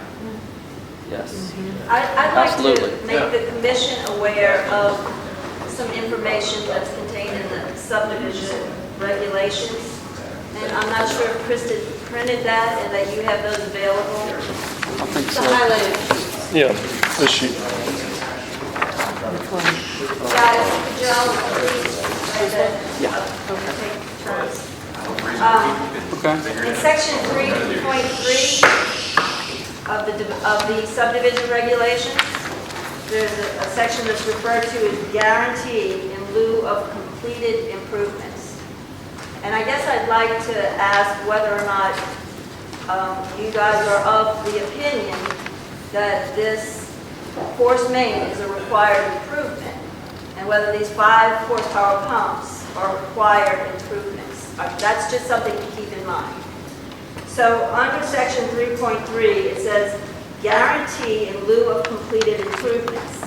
No final subdivision plat shall be approved by the Avita Springs Planning Commission or accepted for record by the Clerk of Court of St. Tammany Parish until, and then there are 5 lines under there. And some of these, 1, 2, 3, 4, 5, 1, 2, 3 is this, or this, or this. And we'll kind of summarize that a little bit for you. So one of them talks about that the improvements are completed, right? So we do have outstanding things currently that need to be done. The second one says that the subdivision has been granted a substantial completion notice. It's not to be granted unless the improvements required by the Planning Commission and the town engineer are not less than 95% complete. And I'm going to paraphrase some of this. It says, we have to estimate what the cost of that completion is. And this first option says that the developer shall place on deposit with the town the approved completion cost amount in cash 3 times the value. So that's or. Or the next one says bond, letter of credit. So this directly relates to what is transpiring here tonight, because it's not 100% complete. So there are things that need to be complete, and there are stipulations in our subdivision regulations as to how that is to be addressed. The bond or the letter of credit that would be offered by the developer has to be approved in substance and form by the town attorney, which that has not taken place because, do you guys have a bond or a letter of credit with you tonight? We can't even get to that point until we are passed conditionally by the Planning and Zoning Commission, and the town engineer reviews the numbers that I have provided that we talked about earlier and agrees that there are reasonable estimates. If that happens, then we would provide the required letter of credit. Well, this doesn't say that you would be approved conditionally before that. It says no final subdivision plat shall be approved. It doesn't say conditionally or otherwise. It says that that has to happen first. So your question is, did we bring a letter of credit with us tonight? That's your question? My question is whether or not what is completed, whether those 2 items that we addressed this evening related to the 5 horsepower motors and the connection of that sewer force main for Pearl Street to the wastewater treatment plant, if those are required improvements, if they should be included, if they should be addressed, and yes, where we are. Leanne, I thought the subdivision was under a flood PUD agreement. Not It's more subdivision, complicated than that. PUD agreement. It is a PUD and a subdivision approval. It's both. The PUD is what you're voting on at your next meeting? Yeah. The subdivision is what we're voting on tonight. Gotcha. May I just follow up on Mr. LeBlanc's comment? And this is for Mr. Catalano and Nanette as well. If the 12-inch force main is connected tomorrow from Pearl Street to the plant, Leanne, what will it decrease the cost rather than going for the $2 million direct force main to the plant? If the developers connect the Pearl Street lift station to the plant tomorrow, how much is that going to reduce the cost of the $2 million option of going to the Pearl Street lift station? I don't have an estimate of that. Mr. Catalano, would that reduce the cost? I think Right now, The value of If- one if- force main versus the other. if we, instead of taking the sewer force main all the way to the St. wastewater James. treatment plant, if we stopped it at the Pearl Street lift station and put it into the Pearl Street lift station. From, yes ma'am. And so we considered that, and similar to Indian Trail Drive that has a sewer force main going all the way, it eliminates, again, Pearl Street being a jam point for the town. I realize that. So when we look at these, or John and I discuss different options, we're looking at what's best for the town. And in this situation, we felt taking the Avita Meadows wastewater all the way to the I plant understand. instead of Pearl I'm Street. trying to So stay we don't have a cost where you. I'm staying focused on the developmental agreement, which has been adjudicated from the Supreme Court of the state of Louisiana. If the developers tomorrow have the Pearl Street lift station connected to the sewer plant, which is being rehabilitated now, which April, May, somewhere in that time period will be completed. April substantial completion. That section is done by the developers. Now we need to get from St. James to the Pearl Street lift station, which is the town's responsibility. How much would that decrease the cost of the $2 million proposal that we're presenting now, that we're going to DEQ, LDH, et cetera, and try to get $3.8 million? We wouldn't be going from. We don't have that cost because, again, in the evaluation of what is in the best interest of the town, we decided that taking that all the way to the wastewater Okay, treatment but plant was. I know what I'm So we saying, don't have a cost though, for from it. Mr. LeBlanc's conversation, the developers are only responsible for the developmental agreement from Pearl Street to the plant. We are coming up with a new proposal, or Mr. Catalano has, to go from the development to our plant direct with a force main. That is not in the developmental agreement. I'm trying to stay focused on this definitive developmental agreement to see where we can get from point A to point B in the next 6 months. Let me ask you this. The subdivision agreement is about the subdivision, the improvements thereof, those four corners. The PUD required the force main. It's not part of the subdivision, right? Are you? That's right. So that's not what we're voting on tonight. Right. Right, I'm saying the force main improvement Yeah. is not part of the, It's not if you part read of this subdivision agreement, The PUD is zoning, it doesn't relate to the improvement. right, the subdivision is about the four corners of that property, right? The subdivision is what is on the table tonight, but the PUD was approved last month when you weren't able to be here. The PUD is rezoning, it's with the alderman. This is the subdivision which includes the improvements. Right, but this talks about the improvements of the subdivision, not a force main that's not within the subdivision. It's a The separate, development agreement includes that. It does. right, but this, we're going between development agreement to subdivision. That's not part of the plans, is Correct. your point. Correct. I'm just trying to, we're going by the subdivision now, but we're talking about something that's part of the PUD, the force main, that's not on the property. Correct. And The Mr. Hall, development agreement supersedes the subdivision regulations. Supersedes everything. Which says, it doesn't put a timeline on it. I mean, that's what we're talking about. We're saying there's no timeline, but we're trying to say this requires you to do it before you get a final plat on the subdivision. Correct. And that seems to be in conflict to me. I'm not trying to, it is- just trying to it is- understand that. And also the PUD is basically an ordinance by itself. Okay, so what is it exactly that we are supposed to be doing tonight? Because I think we have gone way around Do Hector's you want to barn. review your options again? Yes, would you please tell us what our options are? Okay.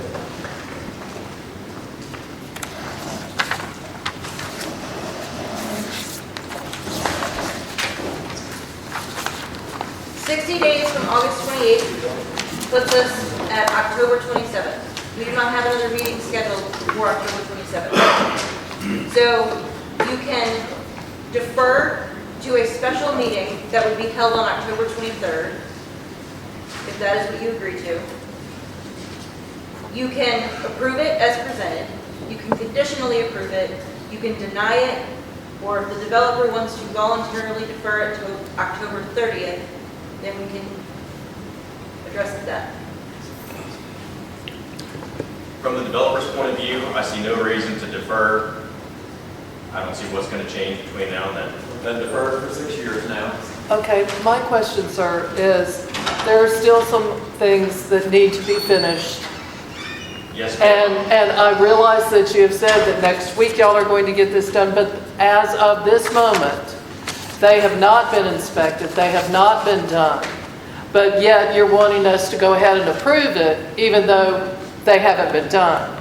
And therein lies a problem for me, because I want to make sure that all the Ts are crossed and the Is are dotted before we sign off on this. And this protects y'all and it protects us.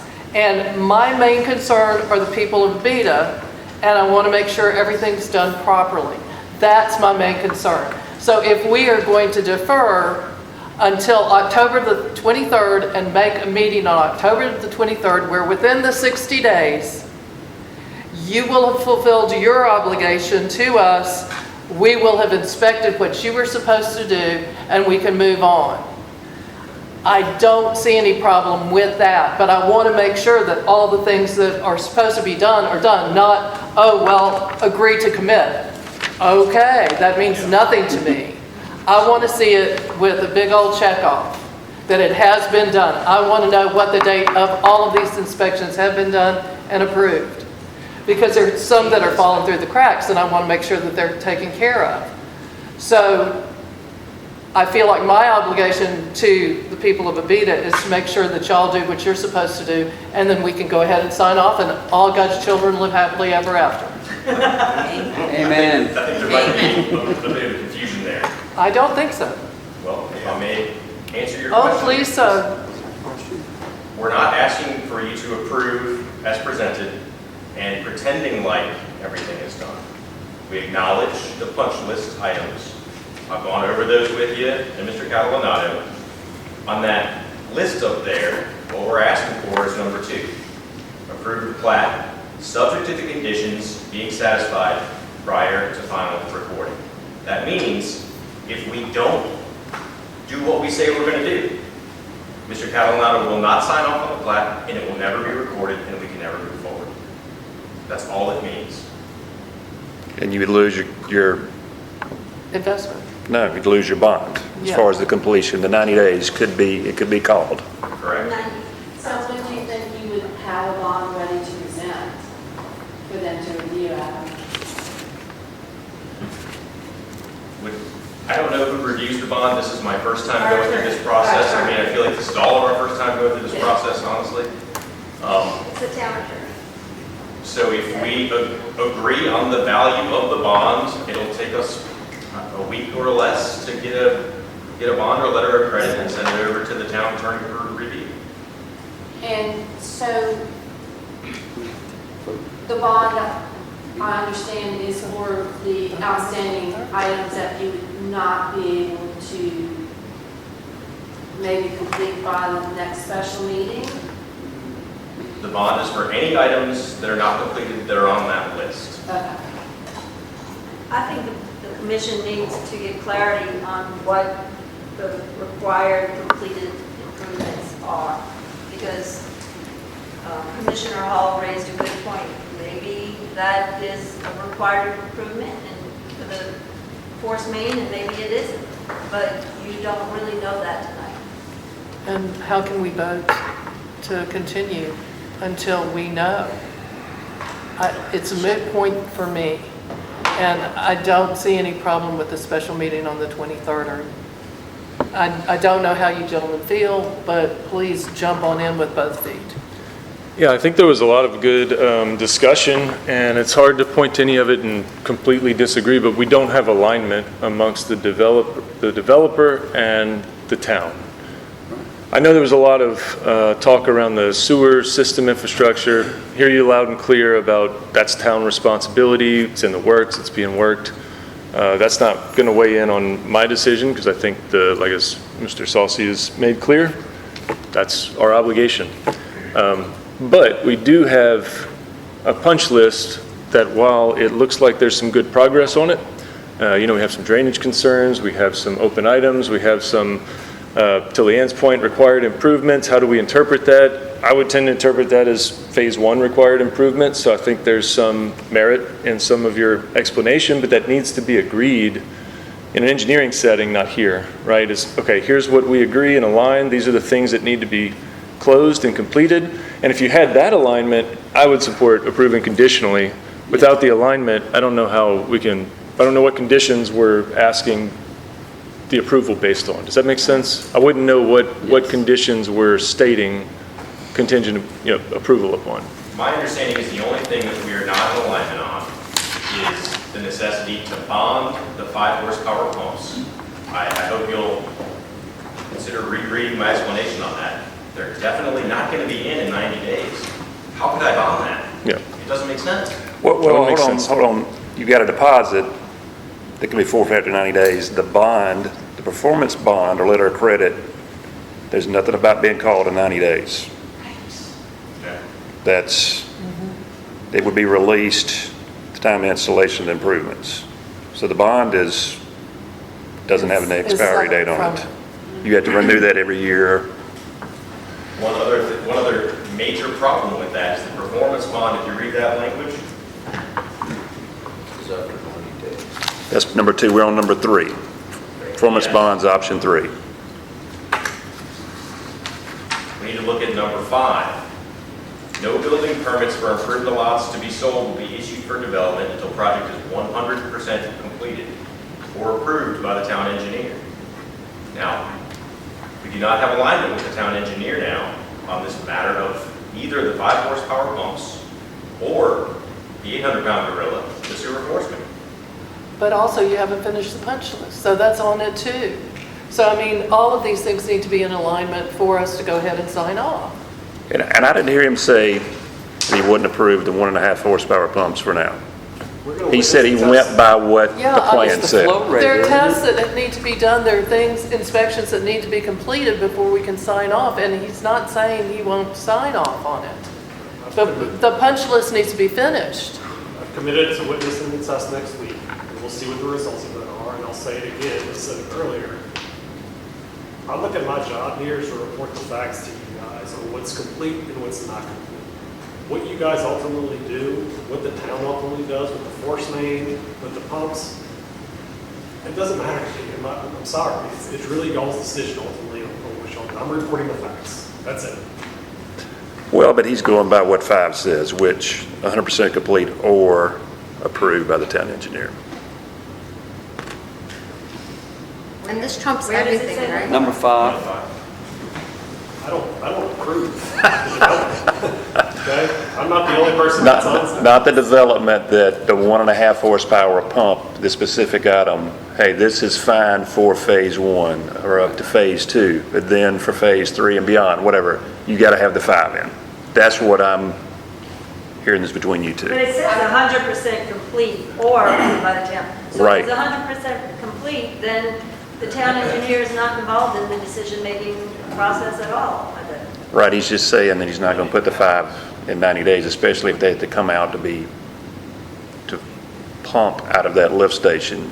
There will be no pumps in it, right? There's no motors because you've got a pipe in sucking it out. Well, the details of that activity have not been worked out either. Right.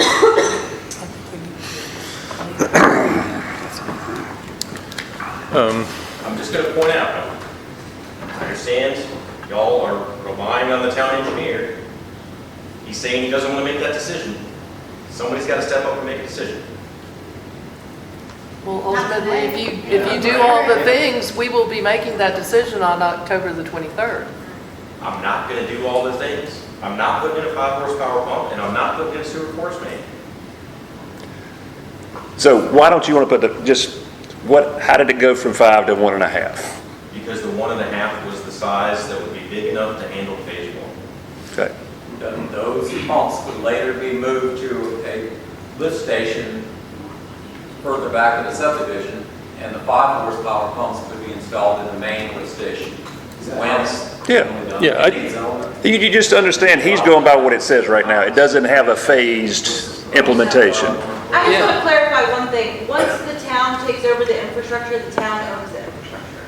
So the pumps that you're talking about moving, I don't know how viable that option is. Just because they won't really be your pumps anymore. They'll be our responsibility and we'll be taking care of them. Something I wish everybody would understand, we didn't just decide to use a 1.5 horsepower pump. We didn't pull that out of the sky. Our engineer and the prior town engineer agreed that was a good plan. That's how that happened. So was that in the final systems plan anywhere? No.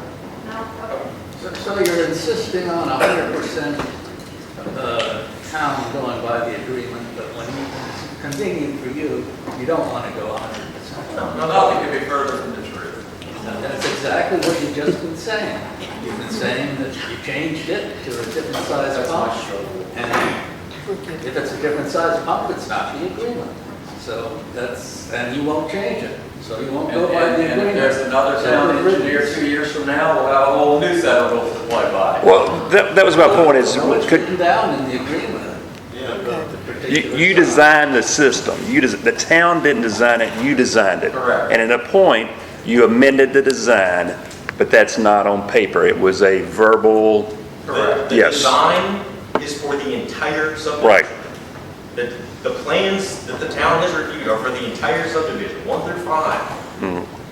They show on those plans the smaller lift station with the 1.5 horsepower in it and the bigger lift station with the 5 horsepower in it. They show both on the plans. Maybe I'm missing something. I guess I'm not very hung up on the 1.5 horsepower pump issue because this is for phase 1. It's adequate for phase 1 if the testing confirms it's adequate. If you ever want to develop phase 2 and bring more into this lift station, we're going to do this again for each phase of the development. You would have to upsize those pumps or reconfigure the lift station somewhere else to get it somewhere, right? Or no? It'll be ours then, and the lift station will be our responsibility then. Well, They would cover the cost for pump upgrades if needed. I mean, they may not be able to do what they were asking of relocating those pumps if they're yours and you can't work it out, but it would have to work out. They're still the town's pumps. Yeah. They're going to be yours on the next It's a lift phase. station that the town still owns and has. So Mr. Henning has said that we're going to move the bar or change things. I really would like to make it clear that we are trying to cooperate in good faith. And we have been presented with alternative modifications to the development agreement that I don't think other people are aware of. It's been suggested that they don't have to install sidewalks in the development, and that we have to expand the Harrison Avenue extension from the Meadows all the way to Highway 59. If we're going to modify the development agreement, that we have to forego the minimal permit fees and the impact fees that were included in that development agreement. So don't amend it. Just live with the agreement you had. Do everything you're supposed to do. Just Run do that. Harrison, everything you're supposed to do. In exchange for that, they would, for some of these things, they would allow the mayor not to go to jail for a week. So, forgive me if I am questioning, whether we're all on the same page here and trying to work together and cooperate, Mr. Henning. We really would like to. But when we're presented with these types of negotiations, it doesn't feel like that. You asked us to make you a proposal. We made you a proposal. You have not responded. Therefore, we're all obliged to live with the current developmental agreement, period. If we can't agree to a change, fine. I feel like we're going in circles, and this is probably not something to be introduced here. We haven't seen it. We don't know. I don't think we can have an opinion on it. We have the current agreement. We have the status of the punch list. We have some opinions. I don't feel a consensus, but, anyone is able to attempt a motion and see if we can get it passed. I think we know our options. We need a motion for any of them. I don't know, we're making a lot of forward progress towards any one consensus, so I think, we can maybe move past the fact-finding. I think we've got everything out on the table that we're going to discover tonight, I think, right? And maybe we move to public comment, as that seems a little silly, but this is a public hearing. It's just a very long one. Yeah, Commissioner Pierce, I think that the public might have to comment on whatever motion was made by the board so that they can address if you make Right. a motion to, to whatever. Yeah, at the moment, we don't have a motion on the table, so, this is true. I think the problem with the conditional approval approach is we would have to agree on the conditions, right? I don't see it. Yeah. I think there's some disagreement on what the conditions would be. So, to me, the special meeting, I don't think anybody wants to do that, but if there's going to be some consensus and clarification of what actually has to be done on these two hot topics here, it would have to be resolved before that meeting Yes. to get consensus with the commission. Does this give you time to get the punch list finished and inspected by the 23rd of October? No. Other than the two hot. Other than the two hot topics? Frankly, ma'am, us going to spend another $50,000 after we've already been used and abused illegally by this town is distasteful to us. The only way we're going to finish that punch list is if we get a conditional approval and we all agree on the conditions. So again, it's not about the agreement. It's exactly about the agreement. It's all about the agreement. We have spent millions of dollars and had to drag the mayor to court 3 times now, and he's in contempt of court. He was ordered years ago to follow the agreement, and he refused to do it. And then everything that comes up with us spending more money to try and move forward, but we never move forward. But if it says in our agreement that you will complete the punch list and then we'll sign off on it, Yes. is that a win-win for us and a win-win for you? Yes, ma'am. If we can agree on a conditional punch list. But why does it have to be we'll agree. conditional?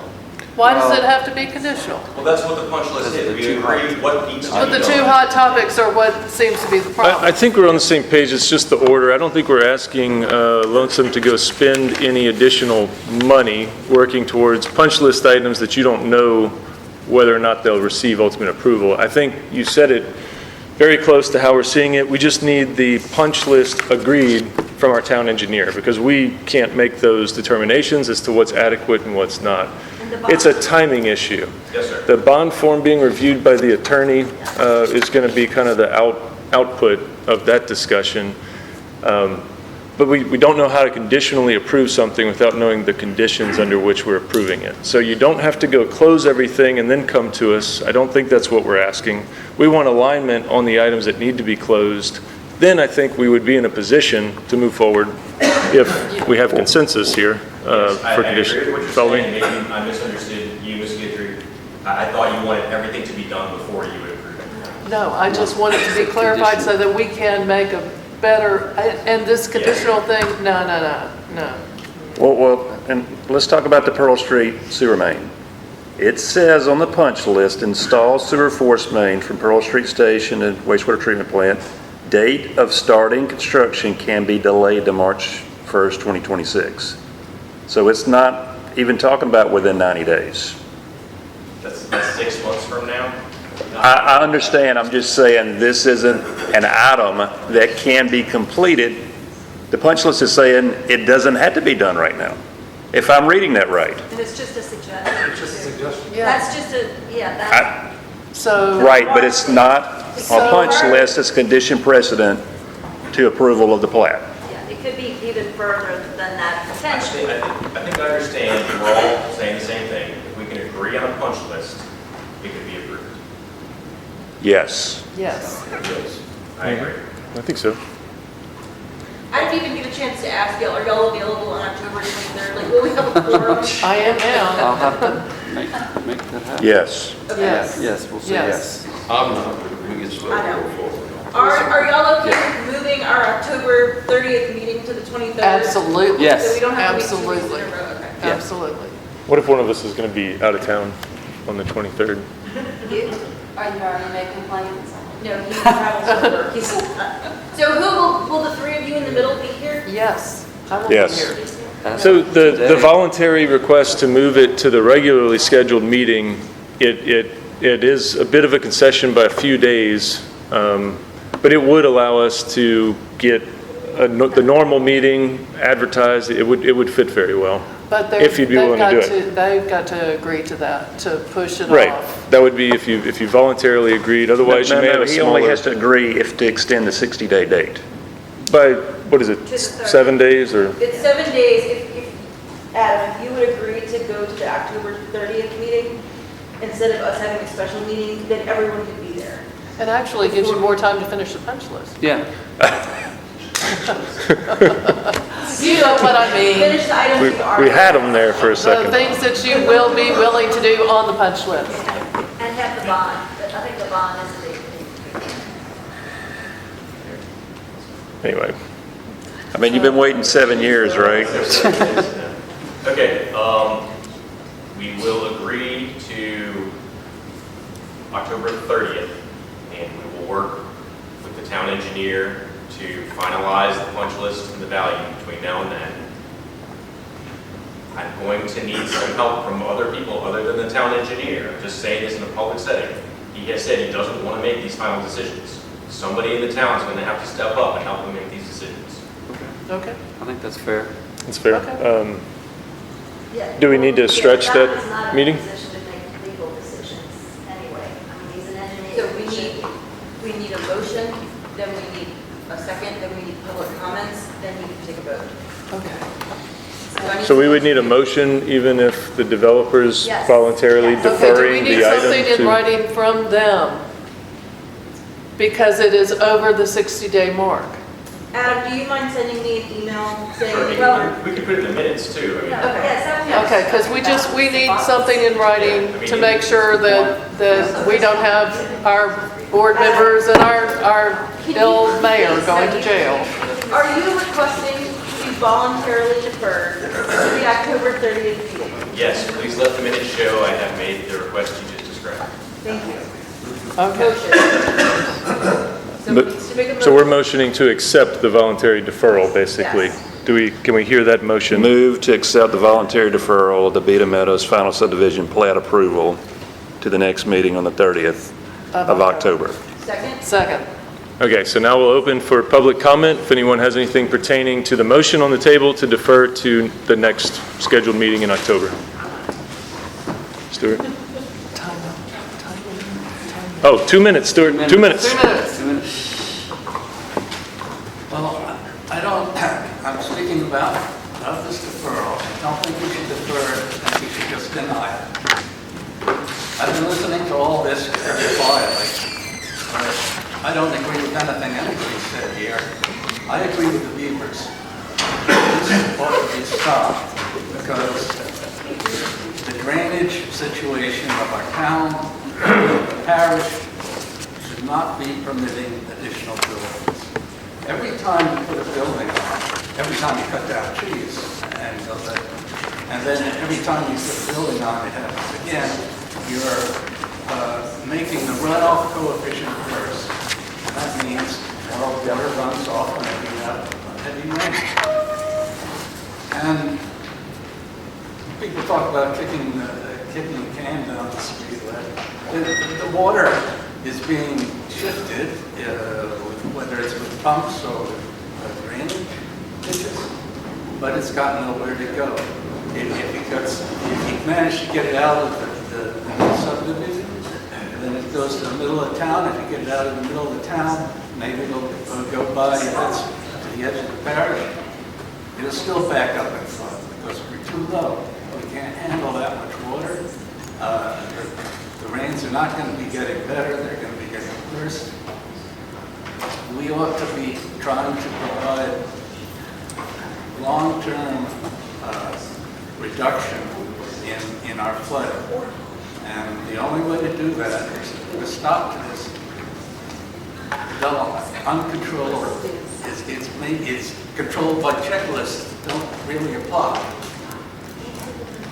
There's lots of technical details that are introduced. They're not really to the point. The real point is this development is going to hurt the town. And it's the job of the commission to try and help the town and to avoid hurting it. Thank you, Stuart. I'm sorry. That's, 2 minutes. Appreciate it. Any other public comment pertaining to the motion for deferral? Excuse me, sir. I'm having a hard time hearing questions. Heather's trying to take minutes and she can't hear his words. You had a comment, EJ? Or? That's a done deal.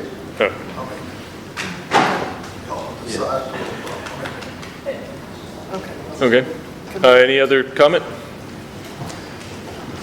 Okay, seeing none, we'll close the public comment and we will go into vote.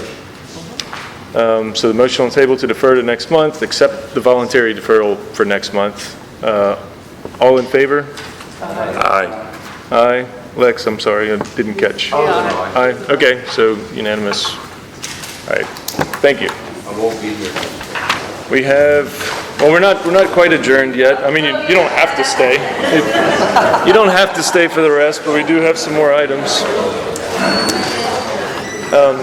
Do we want to try to defer? Do we want to defer the zoning discussion or?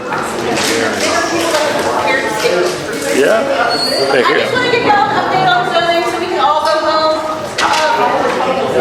Can we get some quiet, please? The meeting is not adjourned. Meeting's not adjourned. If you need to leave, you may step out, but please keep it quiet in here if you don't mind. We still have some business to attend to. The first community zoning meeting was last night. I think it went really well. I hope you all feel like it went well. We're going to continue. We have 3 more meetings the next 3 Wednesdays. There's been a map mailed to your house. It's all over the website. You can check that information out, see when your night is to attend, or you can attend every night, which I'm sure Stuart will. And we'll have a conversation. And it was very good for feedback and getting people in the same room to have conversations that need to be had, so I think it was good. There's really nothing else for us to discuss. What zone is the next meeting, Chris? The next meeting is next Wednesday. What zone? We're going to get to you. The meeting is next Wednesday, and then the following Wednesday, so the 1st, the 7th, and the 1st, 8th, and whatever 7 days. The 15th. What zone is the next? The next zone is Southern Abita, so new Abita area, up to 36, the villas, the Abita Meadows area, so that will all be discussed next week. And we are going to put signs in that area the Monday before, saying it's this week. And I'll do another blast email. That's all I have for planning. Also, I saw a lot of y'all trying to take pictures of the screen. Every single thing is on, like that we talked about tonight, is on the website. So if you go to tonight's information, you can look at the packet and all the information. The engineer's report also is there? His PowerPoint? The PowerPoint. Yes, it is. Okay. Any comment on the discussion item? Okay. Next up, public comments. We'll allow public comments. We allow 2 minutes for public comment, but you can come make any comments you want if we have any. Concerning what? It can be anything. Anything at all. It can be anything at all. I thought it was still on that stuff. Oh, we're just flying now. I'll be quick. No worries, all good. Here we go. All right, let's see. I'm Alton Sanchez. Okay, I would like to take a moment to address some recent rumors about the family-owned property located on Highway 435 and Allen Road. There have been claims suggesting that we're planning a gas station or a Dollar General store. I want to make it absolutely clear that this rumors are not accurate. But make sure y'all hear that. And if they have any questions, we could talk next week or whenever they need to talk. But I want to make sure that's cleared up. Thank you. All right, Mr. Tim Sanchez. Thank you for the opportunity to speak. I would like to share some positive reasons why our family-owned property located Highway 435 and Allen Road should remain C2 Highway Commercial. First, the development of this property would generate significant economic benefits to our community. New businesses in this area would create valuable employment opportunities for local residents, while also increasing the Beatty Springs tax revenue. Commercial growth does more than provide jobs, it also encourages infrastructure improvements and helps attract additional investment. This type of development would support local businesses, boost consumer spending, and even help increase property values for nearby homeowners. Another key advantage is the location of the property. It is uniquely positioned with access to 3 roads, Highway 435, Allen Road, and Silver Springs Drive. This accessibility makes it an ideal site for commercial use, ensuring convenient traffic flow and visibility for potential businesses. In conclusion, please leave this property as currently zoned C2 to benefit the town of Beatty Springs and also contribute to the long-term economic health of our entire community. Thank you for your time and consideration. Thank you, appreciate it. And, you know, we're doing the breakout sessions that, Yes. okay, I'd encourage you to go there. Okay, Well, we want to make sure we get that. We Sure. Say out. absolutely. Y'all gonna be there too? Mm-hmm. I didn't know that's why we wanted to get it out. Gotcha. Oh, I got you. Let know Yeah, you don't need it, be I got you. surprised. Oh, we're not adjourned yet. We're not adjourned. From you guys. Can we Yes. keep it focused? Claire, Guys, we need to continue. tell us. Lex, Claire, we're still in public comment mode right now. Right. Yeah, no worries. Okay, do we have any further public comment? Okay, yes, please. My name's Jamie Foster. Lived in Beatty Springs for about 25 years. Before that, actually, I grew up in a little town called Tallulah. You may not have ever heard of Tallulah because it's gone. It is dried up and blown away. There's no development there. There's no tax revenue there. It's gone, and it's a heartbreak. I love it. The town used to be a thriving small town, very similar to Avita. Listening to what happened tonight, what I clearly understand is I'm going to have to pay for an extremely expensive sewer system. And so are all of us. We're all on the hook. It sits on our shoulders. We're paying for this. So, does anyone in this room think building more residential houses is going to pay for that? Of course not. Residential houses cost us money. It creates more sewer.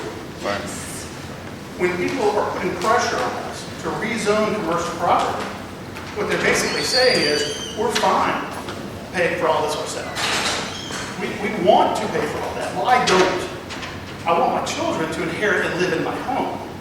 The way things look right now, we got to sell while it's high and get out. I want that to change. What we need to think about is how we're going to pay for this. We all are going to have to make some sacrifices. We're going to have to pay much higher utilities. Our taxes are going to go through the roof. And I've spoken to a couple of attorneys who specialize in this. And if you force a zoning change on someone's property, you're going to get sued. And then our bond rating is going to drop because we're going to lose. We've gotten very bad legal advice in the past. Let's be smart about this. We cannot afford for our bond rating to drop because we're going to have to borrow money, we're going to have to beg for money. We already have people stealing. So we have to be very smart. We're all going to have to make sacrifices. Now, I remember when Avita Oaks was built, right close to my house. The very first townhouse that they built, awful. And if anyone lives there now, I'm sorry, but your place looks like one. It's horrible, it looks terrible. That developer went bankrupt. A new developer came in, Avita Oaks looks beautiful. I love having these money. It's fantastic. So working with our property owners, we can get good development. We can get a gas station that looks like the Avita Full Service. I think that's fine. A beautiful, historic, small gas station where we can get our utilities paid for with tax dollars. All of these people that are going to move here, do we want them driving out of Avita to Mandeville and Covington to get their groceries, to get their services? Of course we don't. We're going to have to be flexible. So I ask you, when these zoning questions come up, and then property owners get their back up, we're going to be looking at a class action lawsuit that we're going to lose. Let's not lose any. Let's figure out how we're going to pay for this together. Let's make the sacrifices that we have to make. Let's move to beautiful. I appreciate it. Thank you. Thank you.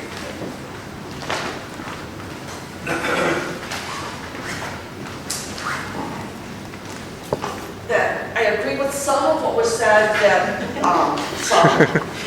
I will say that when a community is doing a comprehensive rezoning process, that you are able to make changes that, to a person's property that you would not be able to make to that property if you were simply doing spot zoning, but comprehensive rezoning, that there are certainly provisions in the law to allow for consideration that in terms of having commercial at 435 and Ellen Road, and here I'm going to be speaking as a keep Avita beautiful because we are out there on 435 picking up trash at least once or twice a year.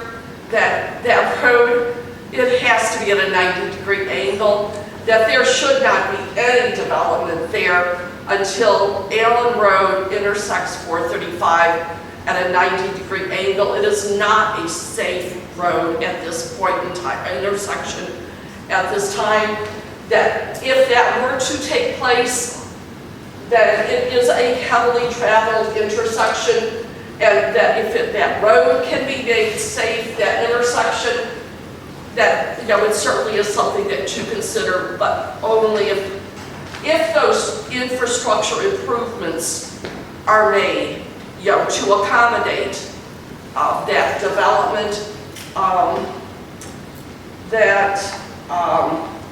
and there was a reason that I was going to get up in the first place, but I don't even remember.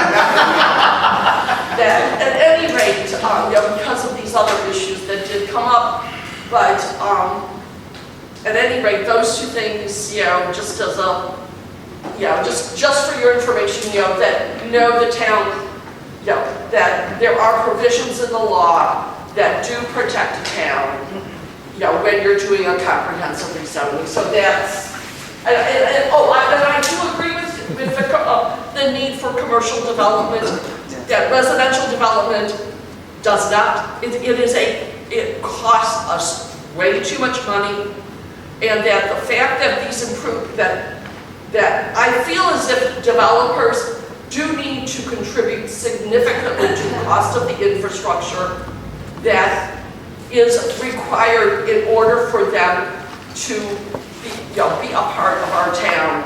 There needs to be skin in the game for them to make those improvements, and that is not what I heard tonight, regarding the agreement that this town signed with Lonesome Development. But in the future, Thank you, Sandra. that they need to pay for. Appreciate it. Very, very brief. No, we can't do another 2 minutes. I gotta go to work. I can really appreciate it. I know she's, opposing Allen Road and its standards right there about 435. Well, I think that they approved that safe action plan, which Allen Road and 435, that's in there. I saw it. That's in there right there. So they're trying to get a grant for the funding to straighten that out right there on Allen Road and 435. So haven't got the funding yet, but it's in the works.